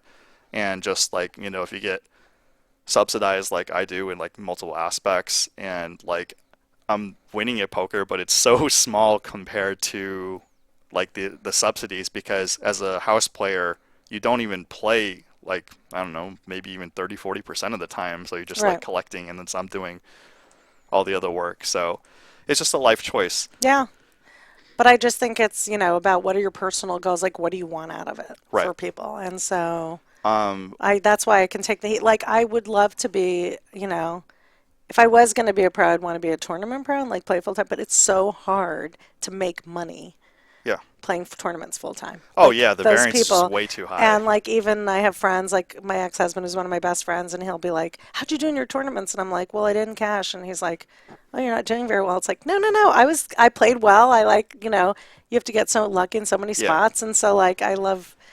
It's just hard for people to understand. Like, I loved what I talked about it the other day, like what Bart posted about, like his hourly about, Oh, the World Series hourly. Yeah, he's finally a winning player for and like you tournaments. go and you win so much money, and then it's, on your pace. Anyway, Yeah, at least he's honest about it. it's like, it's just, everybody's got a different goal in mind. So, gonna answer a couple of questions Yes. and then wrap it up. Okay. Pokerology says, Julie, what's your biggest win cash or tournament?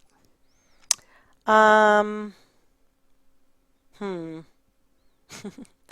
I think tournament-wise, not very big at all. I play a lot of like these like I have friends who do these like monthly home tournaments, and sometimes like the cash prizes get like nice, like for you buy in for a couple $100s, but you can win like Few 10K, thousand. and Yeah.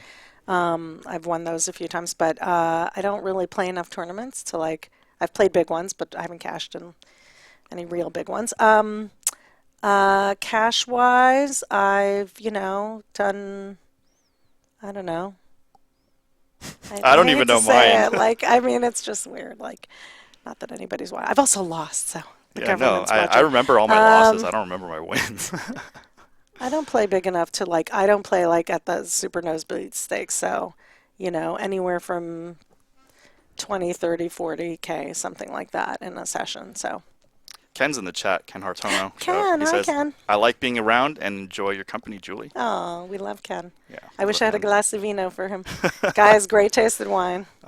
Patrick Kern says, Wayne is a professional. Professional. No, but there's definitely, Patrick Earn said the funniest thing to me though after he's funny. there was one week where we played the Hollywood Writer game and it was like a 1-3 game. Yeah. And then the next week I played like the Friday game and it was like a 50-100 100 or something. Yeah. And he's like, You ran it up. he's like, I've never seen somebody play such like Like, the yeah. like polarizing stakes. And I'm like, well, I was just playing the Writer game because it was I've like done that on that. the show too. I play the 2-3 and I've played all the way up to 25-50, I believe. But it's just like, and I treat every single game seriously. And the thing is, the writer's game, I think Yeah. you even said this too. No, I didn't play that game very well. No, but like, I think Tony was like, oh, Wayne's cutthroat. I'm like, oh my gosh. I'm like trying to take it easy here. The problem I had was I was just playing my game. Like I was Yeah. coming in like all cylinders, like guns blazing, and I was so aggressive. And I think I should have adjusted to that game better. But Yeah. also, unfortunately, and this is like a really bad thing, and I think a really good lesson for everybody. I really felt badly for in my own playing when I disrespect money like that. Like it shouldn't be about money; it should be about the chips. Chips, yeah. Because Yeah. when I was put to the test, like when I had like and I knew I had like maybe 20% equity in the hand. Like there was a hand with you and Aaron where you guys were all in with Ace King, and I had like 9-10 suited on the Oh, button. yeah, yeah. And you And sucked out on us. I Just sucked kidding. out. I'm kidding. But by the way, I didn't know I had like double the equity. Oh, I yeah. thought I You were had. positive. She was And positive I was equity in like, the hand. I didn't know I had that at the time. Looking Yeah. back, I was like, I called that all day long, but it Yeah. didn't seem like you were like 9-10. But Oh, I no, I'm think, joking. but Don't no, ever no, take no, me I know. seriously. But the Yeah. problem is, it's like for me, it's like it's $300 to make that call. Well, that's like a standard open in the other game. So Right, yeah. I'm like I not understand. quite. No, but it's not good because I kind of didn't take it seriously, and before you knew it, I like donked off like 3K or something in that game. Did Do you you? know? I don't Yeah. think so. No, I lost in that game. I It's was so the funny. big I lost in loser. that game, and then I won like 30K the next week in the other game. Nice. But That's I the was important literally one. like, no, but I was literally like, I played it so stupid because it was like any raise $100. Like, well, I'll play that, but I shouldn't. I don't. I literally learned a lesson from that particular experience because I go to friends' houses if they're playing like a little game. And they're like, want to play poker? I'm like, great. Yeah. I just try and play. I try and respect the game, play the best version of whatever stakes it is. Right. Stugat says she is so hot. See, look. That's so nice.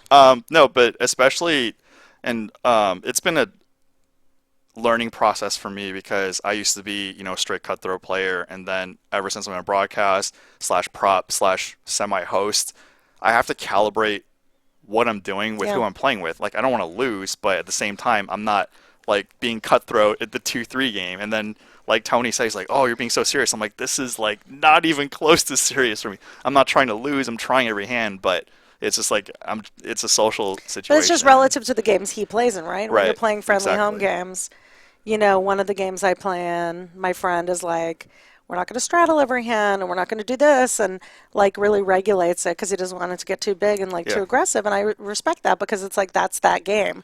Unfortunately for us degenerates out there, Bigger and when you're bigger. used to like action playing and like certain things, you get like into like, can we do like, that's what Gal and I were saying last week. Can we do a PLO flip every like and Garrett was like, unless you're doing it for $10,000, I'm not doing it. I was like, Yeah. why don't I do it for $10,000? But I like to do like, I like to gamble it up sometimes and play a little and get like a little action going. But you have to respect what every game is, right? So yeah, a story about Garrett. He's told the story. I don't know if he's told it on stream, but it's a famous story. Like he was super buried like one day. This is like a long time ago, and he asked for $100,000 flip, and then no one would do it. And then he was like, "I'll offer 2% juice," and then a group of people, which I'm not going to name, were just like pooling money together to do the flip. Oops. Yeah. So it's just like And he lost. he's very proud of the story, by the He way. lost the flip?